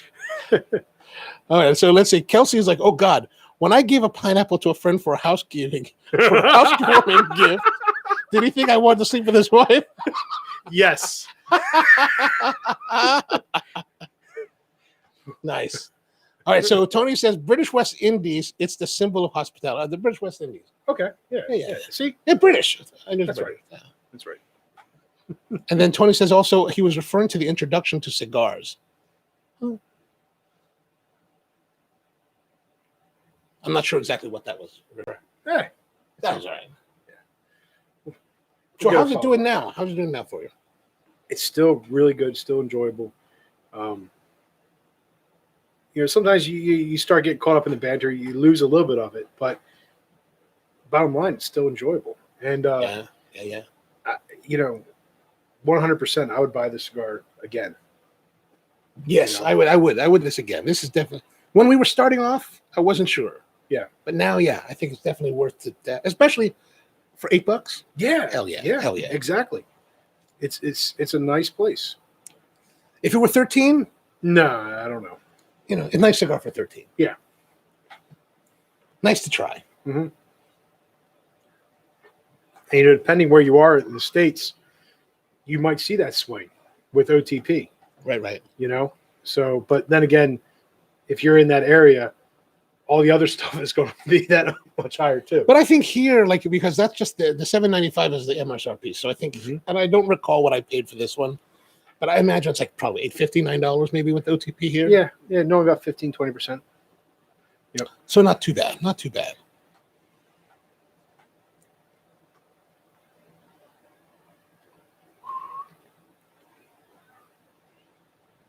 Should we drink? We've talked a lot about it. We've talked a lot about it. You want to have a beverage? So, do you have the Baltimore Rye Epoch that we did last week? Yes, we did last week, and they do have a barrel strength version. Okay. So you know it's not proof down, so the flavors are more concentrated. And it's a little bit more similar to how you would drink that Caribbean rum, where you just kind of let it wash over your tongue instead, like an overproof. Oh, right. This is not like that. No, this is not that strong. But they also make a series of Amaros. Okay. So they have their version of what, like a Fahrenheit. They also have a Szechuan peppercorn. Oh, interesting. But they have a coffee Amaro as well. A coffee Amaro. They have a coffee Amaro. Oh, right. And you don't really get a lot of coffee. It's kind of like when you cook with coffee. You don't get. It's not like, oh, this is coffee. It changes to like more of a earthy notes and kind of that bass or undertone, the things that kind of sew everything together. Okay. So it's a little bit different. You know, you don't say, oh, this is coffee. I have to go down there and try some of this stuff. Yeah. But they started selling it in small 50 milliliter bottles too. Oh, really? So you don't have to get a whole 750 of a Morrow just to try it. Good. Which I think is a brilliant move. That is, and I think I don't know if they have a tasting room at the whiskey at the distillery. They do. I don't know if it's open right now. Open. Where they do come to the farmers market in Catonsville. And they're there every Sunday, at the farmers market. I'm scared to drink at a farmers market like that. Well, there's no tasting now. Some people let you take little like ramekins with lids. You can take it with you. Right. Okay. But they don't really. Well, I'm not scared of the COVID. I'm just saying, you start drinking at the farmers market, you got to drive home. It's like, yeah. I'm getting arrested. Yeah. Well, actually, technically, I could still walk. Yes. It's a little further than I want to walk. Who wants to walk there? Right. That's crazy. When you can drive. That's why we have cars in America. We don't have to walk. Although I must say, when I go traveling around the world, right? Yeah. I'll go to places like Paris, London I guess London too, but definitely, or like Tokyo, where, man, you're walking everywhere. Right. Walking and taking the bus or the train. If I lived there, I probably wouldn't have the tummy. Yeah. I should live there.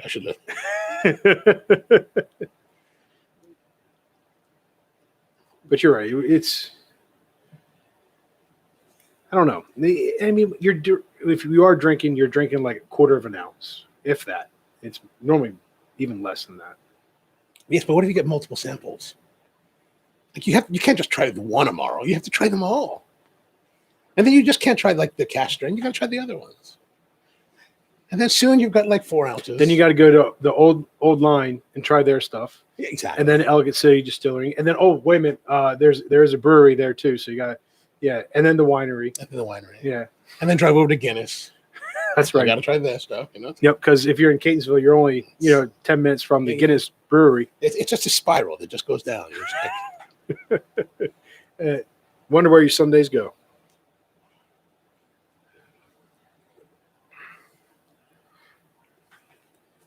Well, did you want to have a libation? No pressure. I'm just. Yeah. Actually, I think I'm okay. Maybe we'll save it for next time. Sounds good. Because I think where there's a big difference between drinking Amaros and drinking Amaros straight, and then using Amaros to build a cocktail. And that's where I think they really start to shine best. So what is Amaro? Is it like Amaretto? Not necessarily, but I think Amaro, more herbal characteristics, almost like digestifs. Okay. Kind of things. But all those herbal notes and all those things, they work to help complement. Like Negronis, Boulevardiers, certain, even possibly even a Sazerac would be, you might be able to say that the absinthe, rinse that you use in the glass is kind of similar to what an Amaro would do to that.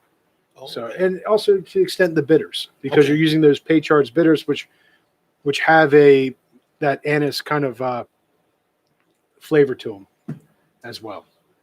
So it's like salt and pepper. Okay.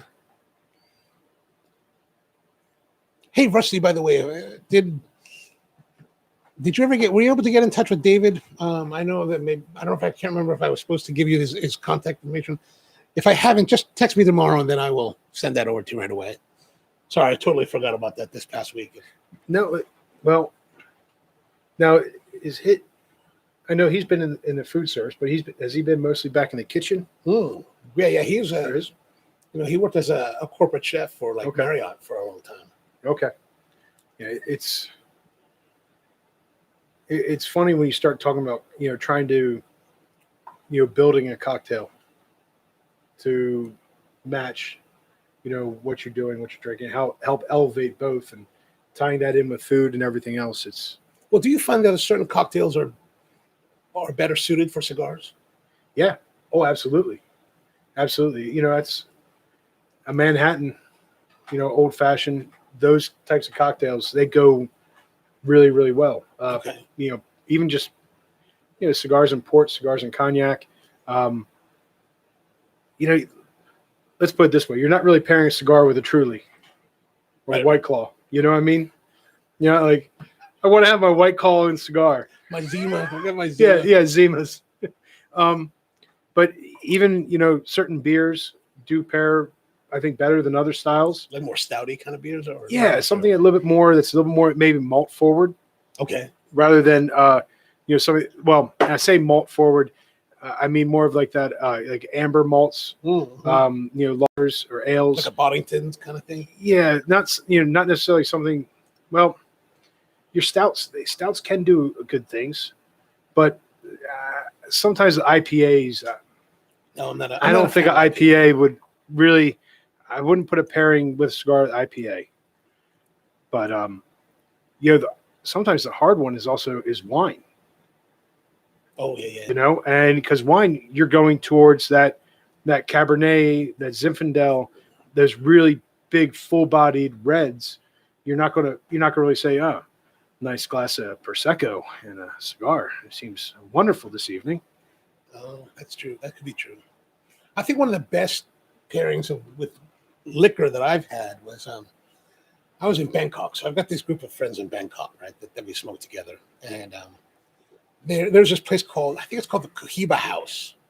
Mm-hmm. It's like a LCD-H kind of, a Costa del Bono kind of place, but beautiful house, a mansion kind of thing that they've converted into this private cigar lounge, right? Mm-hmm. And so my friends are a member there. So when I'm in town, I'll go join them. And so one day we're smoking there, and we're smoking the Monte Cristo No. 2 Havanas. Mm-hmm. And my one friend, he's like, "Hey man, you need to try this Speyside. It's a type of Scotch, right?" Yeah. And Speyside evidently is like by the sea, so it's got a real like ocean salt character to it. And he was like, "This is perfect." And I was like, "Well, okay, I'll try it." Man, it was aces on that. I was like, "My God, this is really."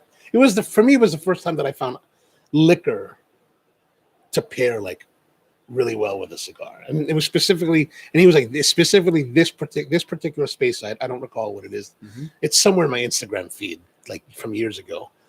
But with that cigar was like, yeah, Delmar, or it's not Delmar, Scotch. They have a cigar blend. They have a blend that they've made of Scotch to pair with cigars. Oh, okay. Same thing with Joseph A. Magnus. They're based out of DC, and they use MGP product to kind of blend their bourbon, but they have a cigar bourbon. Oh. And so, they actually, there are spirits that tie really well with cigars to help. Are they blended to a particular cigar or kind of general cigar? I think more probably was blended to a particular cigar that blender person actually preferred, but in general, it's blended to work. Okay. With that. So now I haven't had the Scotch. I did have the bourbon, but I had the bourbon without a cigar, and it was good. But it'd be good just to have it with a cigar. But you're also, I think it was $165 a bottle. Oh wow! For the bourbon. Wow. Yeah. Was it good? I don't know. I had a shot. Okay. That's when you go down to places like Jack Rose in DC. They're probably one of the best whiskey bars in DC. They have, I think, 2,700 different types of whiskey. Wow. Yeah. And they have a humidor. You can buy cigars and go up on the upstairs and smoke your cigar when they have an open air kind of like porch, and you could smoke your cigar there. Oh, wow. That sounds great. So, and it was good. It's a cool place. It's a cool place. Like you go into, like, imagine like the old school library where they even have like the ladder on wheels that roll around. Think about that, but with whiskey. Yeah. Okay. There's a place I go to in Tokyo with a friend of mine, with Muniko, and her and I will go to this place It's in the Ginza district, and it's called Le Connoisseur. It's very similar. It sounds very similar to what you're talking about. Really dark, lots of like whiskeys and liquors. Just a whole library. Like I don't know how much, but that dark, smoky kind of space. I mean, really, right. Similar to what you're saying. Sounds very similar. Absolutely. So did Tony chime in with the monk fruit? He did not yet, but he did say that you are pairing your White Claw with a groovy blue. I don't know what is a groovy blue? I think it might be like a flavored cigar. Okay. Yeah. And then George is saying that Scotch with some peat is spot on with a cigar. Okay. Let's try more of that. Anyone particular that you're talking about with George that you found that really goes well with that peatiness? Let us know. Let us know. Yeah, Scotch is a weird. I don't drink that much Scotch, but Brooklotic is an Islay Scotch. Okay. And their one Scotch is a unpeated Scotch. But man, you drink it and you're like, okay, this is Scotch. This has peat in it. You're like, you sure this doesn't have peat?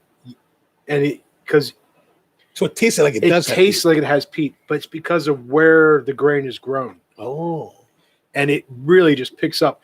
They also is it like grown next to peat? It's the area that it takes on those characteristics. They also make the most heavily peated Scotch in the world, which is called Octomore. And I think it's, I don't know, it's an unbelievable amount of peat that they cram into this Scotch. Octomore, yeah. So Rusty's asking, Al, any thoughts on bourbon pairing with cigars? Any favorites? Yes.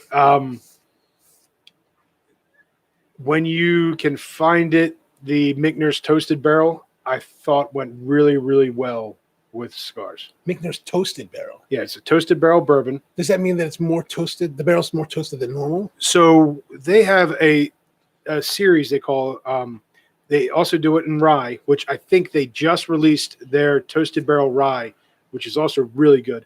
It's a heavily allocated product, so it's hard to find in the wild, but it also is hits the gray market pretty hard. Okay. So where the bottle might be MSRP of like say $60, you might only be able to buy it for $250. Wow. Yeah. So what they do is they take their regular product, and then they take a raw barrel, and they just, instead of charring the barrel, they toast the barrel. So it's a lightly toasted barrel, and they let it finish in that toasted barrel. Okay. And so the caramels that develop from that toasting are completely different from the char. So you almost get like a marshmallow like flavor from it. And that bourbon actually paired really, really well with cigar. I also really like the Old Forester 1910, which you can find out in the market. It is, it's a little bit, it's not always easy to find, but you can find it. Okay. Even the Michner's, standard bourbon is good too. The High West made a whiskey called Yippee-Ki-Yay. And Yippee-Ki-Yay is finished in a couple different I think wine barrels. And so it almost tastes like has almost like what you would think it was like a Manhattan kind of taste to it. And that one is also really good. And I can't forget the Stag Junior. Stag Junior. Stag Junior. Oh, yep. So you have George T. Stagg, which is a 17-year bourbon that that's the double G Stag, right? Yes. Okay. Yeah, and that whiskey is another one that really hits the gray market hard. That you might see a bottle for $500. Wow. And in a store you might see it for 120, 150. But the other one down from that is the same mash bill, but it's not aged as long. It's like a 13 or 12-year age, and it's an overproof, barrel-proof whiskey, so it's about 134 proof, 135-ish. And that actually does really well with it. 135 proof. Yeah. Holy crap! So the way I drink it, I'll get a large cube and start with a large cube. And some people say you shouldn't add any ice to it, whatever. But to me, when you're smoking a cigar and those flavors start to develop and change as you burn through the cigar, the same thing can happen in your whiskey glass. So using a large cube, those first few sips are going to be completely undiluted, concentrated flavors. And as that ice cube starts to melt down, the flavor profile is going to change. And the whiskey you'll find what fits your palate at some point in that glass. So it adds a little complexity and something else to pair with the cigar. But when you're talking about like these whiskeys that are like, let's say the cask strength, right? The barrel ones. I mean, in order to get it to release, they do blend it with water to bring the proof down, correct? When they proof, they do proof with water. Okay. So you're kind of doing the same thing with the ice. Is that kind correct? of, yeah. Okay. Yeah. And some distilleries will try to kind of regain some of that lost flavor profile by adding by rebarreling the whiskey. So you'll see like a double oak or something like that. And everybody does their double oak a little differently. But sometimes that's an attempt to try to, after proofing, kind of bring back some of the lost flavor from the dilution. Okay. All right. So let's see what the guys are saying here. So George, he says he likes the Belmore 12. Yeah. He also loves the Weller and the Willet with the cigars. Both wheated whiskeys. Yeah. Both wheated whiskeys. And then Tony's saying the Bellmead Eagle. Oh, Bellmead. Eagle Rare. Yeah, Bellmead and Eagle Rare. Oh, so Eagle Rare is a 10-year single barrel from the Buffalo Chase Distillery. Okay. And Bellmead is another high rye bourbon. It has a 30% rye concentration to it. That one is really good. And if you can find the barrel strength on that, it's really, really good. Oh, okay. Yeah. Yeah. Both of those are very good. I think George was mentioning both wheated bourbons, and Woodford came out with not a wheated bourbon, but a wheat whiskey. And so it's something that is different. It's a little bit sweeter, where the predominant grain in there is wheat. It also still has corn, rye, and barley. But that one is good as well. Something maybe worth trying. Okay.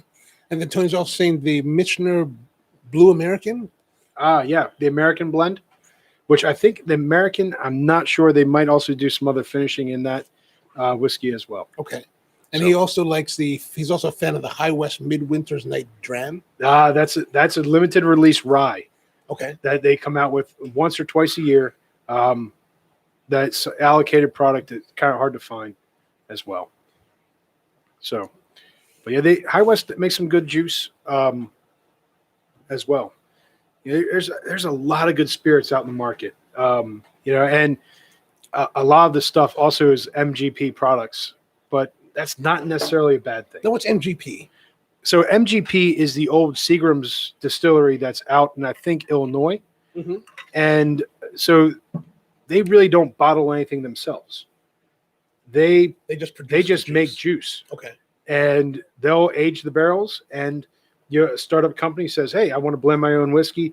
I'll buy barrel A, and I'll buy some of barrel B, and let's add a couple barrels of D as well.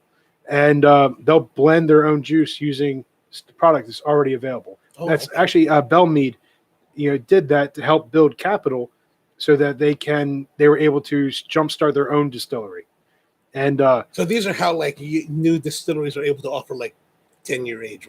Yes. Okay. Yeah. Yeah. And you might also see something they might make a portion of their juice and then blend with MGP product as well.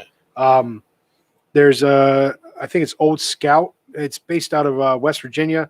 They do some other good stuff, and they have a couple blends where they make their own wheated whiskey, and they blend it with MGP product. I can tell you exactly what the bottle looks like. The name begins with a C, just escaped my memory, but it has an elephant on the label. It's a black label.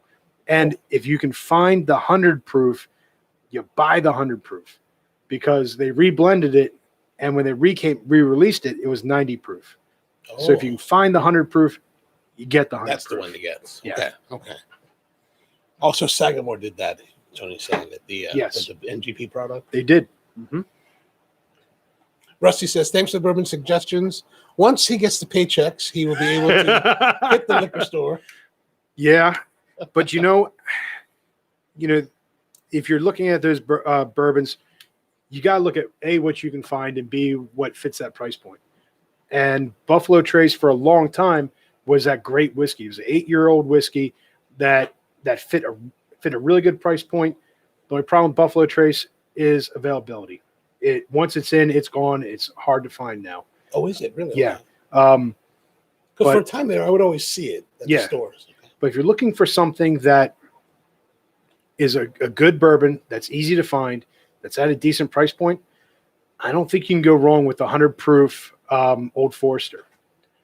So Old Forester, every year they have their special release in September for birthday bourbon. It's a 100 proof bourbon. It's a premium selection. It's their pedestal. Now, there's a lot of barrels that maybe have that mash bill that just don't make the cut for birthday. And the rumor on the street always has been that those reject barrels, they became the basic 100 proof. Oh. So it's one of those things that you can kind of go to, and maybe if you're not able to get bourbon, you can find 100 proof. Okay. So that's the one to look for. Yeah. Oh, it's not hard to find, really. I'll be at the wine source tomorrow. It's right next to my shop, so I'm like, oh man. And then so George is saying, so many great spirits under $60 on today's market. There is. He's absolutely right. And there's everybody's trying to put out their next big thing. Unfortunately, we're talking about a product though that takes 6 years to mature. To 8 years, to 10 years. So there's only so much that's available right now. And a lot of these companies like Buffalo Trace have invested a lot to try to catch up, but unfortunately, they're still a little bit behind demand. Okay. But he's absolutely right. There's a lot of spirits that are under 60 that are really good. Actually, Epoch is a good selection of that. I was really, I'm not really a big whiskey guy. I'm definitely not a rye person, but last week when we were drinking that was, I thought it was really great. Yeah, especially for a local product that's made 100% in Baltimore. Yeah. And I think they were the first 100% Baltimore-made rye to really come to market. Because I'm kind of interested to see how Sagamore develops and how the product might change as they transition more and more into their own juice, or if they're going to be kind of blending through like a Solera kind of blending process. Oh, right, okay. How is their stuff? I've never had their Sagamore product. So they make a decent product. It's not bad. It's not everybody's cup of tea. I do like their foolproof, whiskey a little bit more, but they really start getting into like barrel resting with their different ryes, and they actually won best rye category a year ago, 2 years ago for one of their bottles that they finished in I think can't remember if it's cognac or something else or port or something else. You mean in a port barrel? Mm-hmm. Okay. Yeah, so they're doing some pretty good stuff. They're getting some notoriety for it. I don't, when I travel, you saw that my map, I'd go to cigar shops. I don't necessarily go hunting in for liquor shops to see what I can find where I go. Cause every state's a little bit differently, the ABC stores or whatnot. And then plus you got to check your bag. Are you scared of checking the whiskey in the bag? No, I'm not scared of checking the whiskey in the bag. Just sometimes it's easier just to get on the plane with my, carry on and. Oh, because you don't want to check in. That's right. Oh, gotcha. Yeah, I think that's like for me. I never think about that because most of my trips are international, so I don't really want to carry anything on board the plane. But I definitely see like if you're a domestic road warrior, man, that 30 minutes Right. means it's a big difference. Right. And when I say 30 minutes, a lot of people, the calculus is basically, if you check your bags when you get off, when you arrive at your destination, they say that it takes an extra 30 minutes for you to do that. So if you're doing multiple trips, it adds up. Yeah. That adds up. And plus, sometimes when you get home, you just want to go home. Yeah. That's really where it comes down to. Now, there are times when I've had to check a bag, and I always love getting the little flyer inside my bag that says TSA's checked it. And one time I was coming home and I had chunks of copper that were like 3/4 inch thick by 6 inches, and that were inside my bag.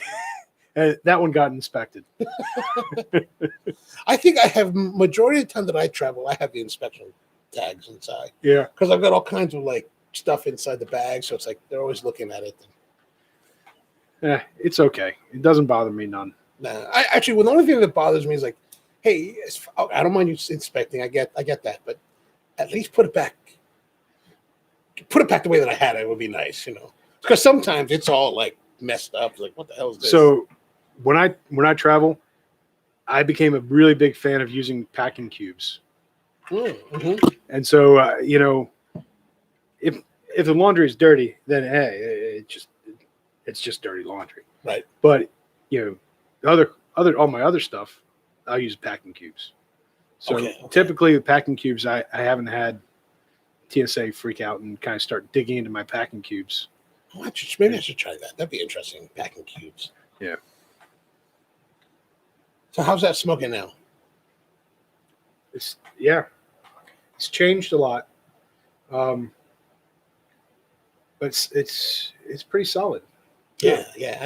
I thought that I finished mine because my fingers are burning.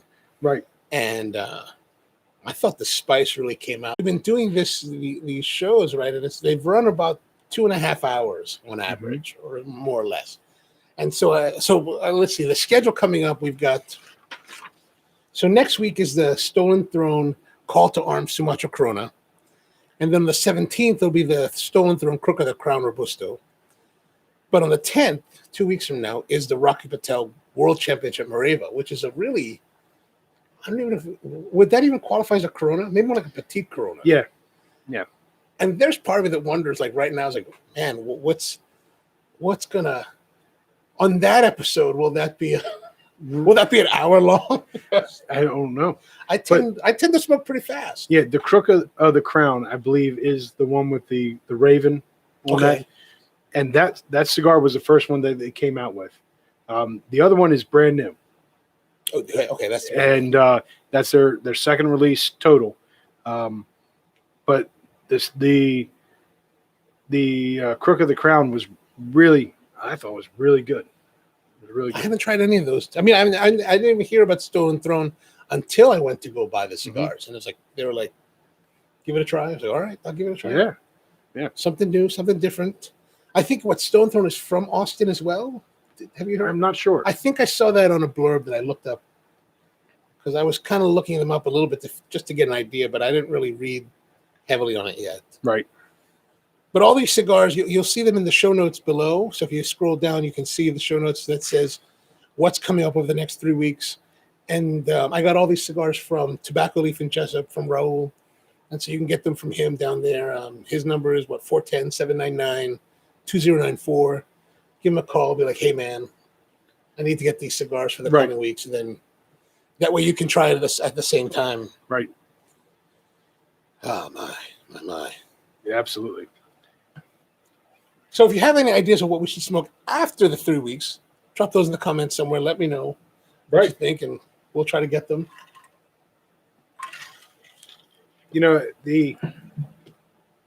For all the other cigars that we've done in these episodes, we've had them before. Right. In some version until now. Well, yeah, that's true. Right. Except for the 30th anniversary, I never had that before. The PG. The PG. Yeah, and I was actually the first time I had that one too. Okay, I take that back. All right. But it's interesting when you get that first impression, but it's also nice, just like you had last week, where you got the other box from JR and this one, and Oh, you mean from Thompson? Yeah, Thompson, from Thompson. Yeah. Yeah, that was really interesting because it was really that old school flavor. It was like super nice, super nice. Mm-hmm. But actually, I was kind of concerned about the Rocky. Like I was at the cigar shop, right, and looking and telling like Mary and Yasser, I was like, you know what? I've heard from multiple tobacconists that we need to try the Rocky Patel again, right? And so they're like, oh, try the Rocky. Oh. I'm nervous about the Rocky, so I was like looking for one, and then I saw that Rahul actually had the World Championship ones. I was like, well, we'll try that. Maybe that's. I'm nervous. I know. Rocky. This is going to sound really bad, but it's a World Championship cigar to see how long you can go without going out. So I guess you have to make the cigar challenging, and the best way, if you're most consistent in being inconsistent, then that's a good way of going. Oh, that's probably true. Hey, for that show, I guess I'll definitely get the rules. Okay. So that we can try to do the rule-based smoking. Oh yeah. 2 matches. 2 matches. Is it 2 matches? I don't know what cigar rules are for the championship. But from what I'd heard on Cigar Authority, there's a lot of rules. Like they've got like a big long list of like. Yeah, when you're doing a slow smoking contest for pipe tobacco, the most interesting rule that there is the fact that technically you're not supposed to drink anything for the first 15 minutes. That's brutal. For 15 minutes, you cannot drink any water or anything else. And I do not know why or where that rule came up, but it's got to be a rule for a reason. So, yep. Yeah, I wonder why. Why is that? Do you know? I could not tell you. Somebody caused it to be a rule. There's also a rule that you cannot, while you're smoking, your pipe, you can't light the pipe. Like the pipe cannot be on fire. You cannot be producing smoke that is coming from the wood in the pipe. Oh, interesting. So it's kind of like, that's there because somebody actually probably tried it. Like they modified their pipe so it would burn? Well, no, because everybody gets in a real contest, everybody would get the same pipe, so it'd be a brand new pipe for you. Oh, so but I mean, if you smoke it hard enough, then the wood would catch.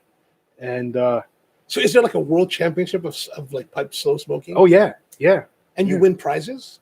There are prizes, but typically the best thing about a slow smoking contest is you pay an entry fee and you get a pipe. Oh, that's the draw. That's also something that is really nice. Okay, you are they go nice out pipes or they're not. Sometimes, yeah. They I think at one time I think the contest pipe in Chicago was like a Viprati, which is pretty well known Italian maker. So yeah, you can get some nice pipes. I crashed the slow smoking contest in Austin. Oh, I just so happened to be in town when their pipe club was meeting, and it just so happened to be their slow smoking contest. And so I crashed their meeting and joined the slow smoking contest. And what they did is they all purchased clays. Okay. So they had another clay there for purchase. So I bought a clay pipe and smoked it. It was the first time I ever smoked a clay pipe. And I guess clay would give more consistency between the different pipes, right? It's the same size, but it's also clays. If you want just a natural flavor of the tobacco, not with any other flavor imparted from the wood or muted from the material like meerschaum, clay is the way to go. If you're doing tastings in tobacco, typically they use clay pipes. I was not used to the clay pipe, and man, I smoked that thing down so it was just ash and powder. But I smoked it down like 35, 40 minutes. So the second one to go out. But I went out not because I didn't keep it going. Because you just I just went through the whole pool. Wow. But so these ones like where you're getting these briar pipes and these bigger these competitions are, I guess the entry fee is higher. because they're nicer quality It pipes? depends on where it was. Sometimes the entry fee was only like $30. Oh, but you end up with a decent, a decent pipe. So it all depends on, where it is, what it is. So it's a good way to kind of just try it, know? Okay. You spread your wings a little bit and see what you got. Sounds good. Sounds good.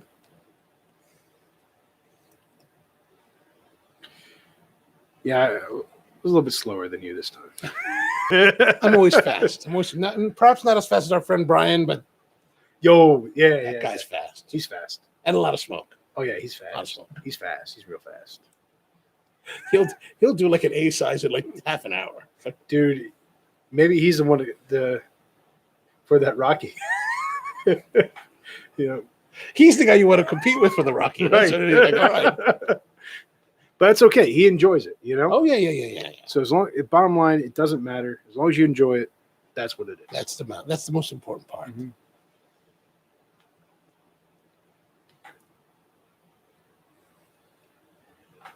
Oh yeah, Tony, Elijah Craig 12-year. Oh yes. I never dipped my toe into Elijah Craig too hard. No, not to your liking so much. Not to my. It's not that it's not to my liking. I just never really got into it. I got into mostly like Old Forester stuff coming from Buffalo Trace,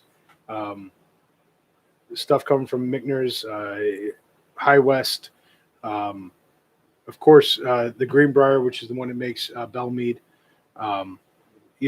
Some of those other whiskeys, but sometimes it's the same thing as cigar. You look at a cigar facing and you don't know the name, you don't know what it's going to be like, and it says, okay, it's $20. You're going to buy a bottle of whiskey like the Joseph A. Magnus. Their standard bourbon is $100 a bottle. Wow. And it's kind of like you got to go pause. Like, man, am I going to like this enough to get a $100 bottle that I have not tried before? And, and if you don't like it, then you're yeah. out. And is there other stuff that is cheaper that I'm going to like more? Yeah. I think that the answer to that one's yes. So that's why whenever I was looking for it, I always went past that bottle and didn't buy that bottle. Yeah. I get it.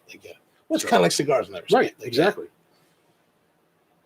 Like this one, the MS Stili, $8. Yeah. Do you buy the $27 Davidoff? Or do you buy this one? I cannot tell you the last time I actually got a Davidoff. Oh, no. It's been a long time. I think the last one that I had was when they came up with the Year of the Snake. Yeah. That was good. That's probably like 2 years ago now. You know what? I can tell you actually the last time I did smoke a Davidoff. I went to a trade show in Vegas, went to the Davidoff Lounge, and it's when they just came out with the last hour, and so I had one then. Oh, how was that? It was good, but I was just coming off a cold, so I didn't get the full appreciation. That's always tough. It was more, I kind of knew that going in, but it was kind of more, I wanted to get the experience. Yeah. Versus, this is my opportunity to have the experience. So, it is what it is, Yeah, that cold. I remember I was, I did the, 2014, I did the Drew Estate, what do they call that? Oh, the Cigar Safari. Oh, okay. Cigar Safari. I went down to Nicaragua. I was down in Nicaragua. I met up with my friends from Hawaii. They were doing the Cigar Safari. Mm-hmm. So they were like, hey, man, you want to join us? I was like, all right, I'll come join you. So I was down there. I was actually in Nicaragua buying coffee. So I just kind of extended my trip and then joined them. Yeah. But I got a cold the first night. After the first night, because, man, I was just... And so I remember when you go on these cigar safaris, right? And I don't know, it might have changed in the 6 years, but it is like a free-for-all. It's cigar madness. Like, you go there and you're staying at the Drew Estate, right? You're staying, and they have these dorms for you. And you stay there, and then they give you meals, they give you tours all the day, but there's a cigar room. And they just have open boxes for you to smoke whatever you want. And so I remember, I guess the Nica Rustica was new at the time. Mm-hmm. And I remember smoking a lot of those. And there's a particular flavor that I could taste.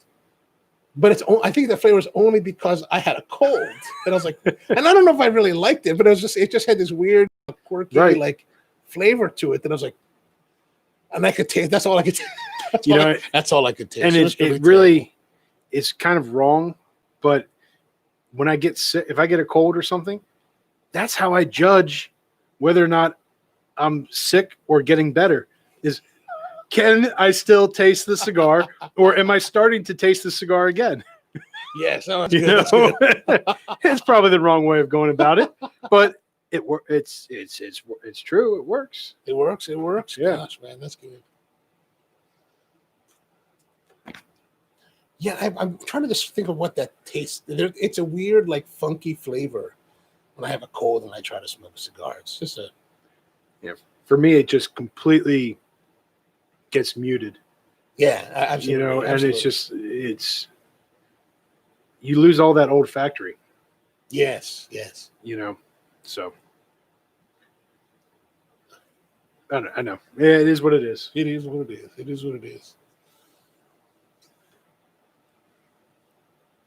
Burning your fingers yet? Almost. It's getting it's warm. It's definitely warm. It's just about that time. It's just about that time. Yeah. When it starts trimming my mustache for me, it's just about that time. All right, I guess we should wrap it up then. It is, we're running at what, 2 hours, 17? 2 hours, 20 minutes now almost. So. Yeah.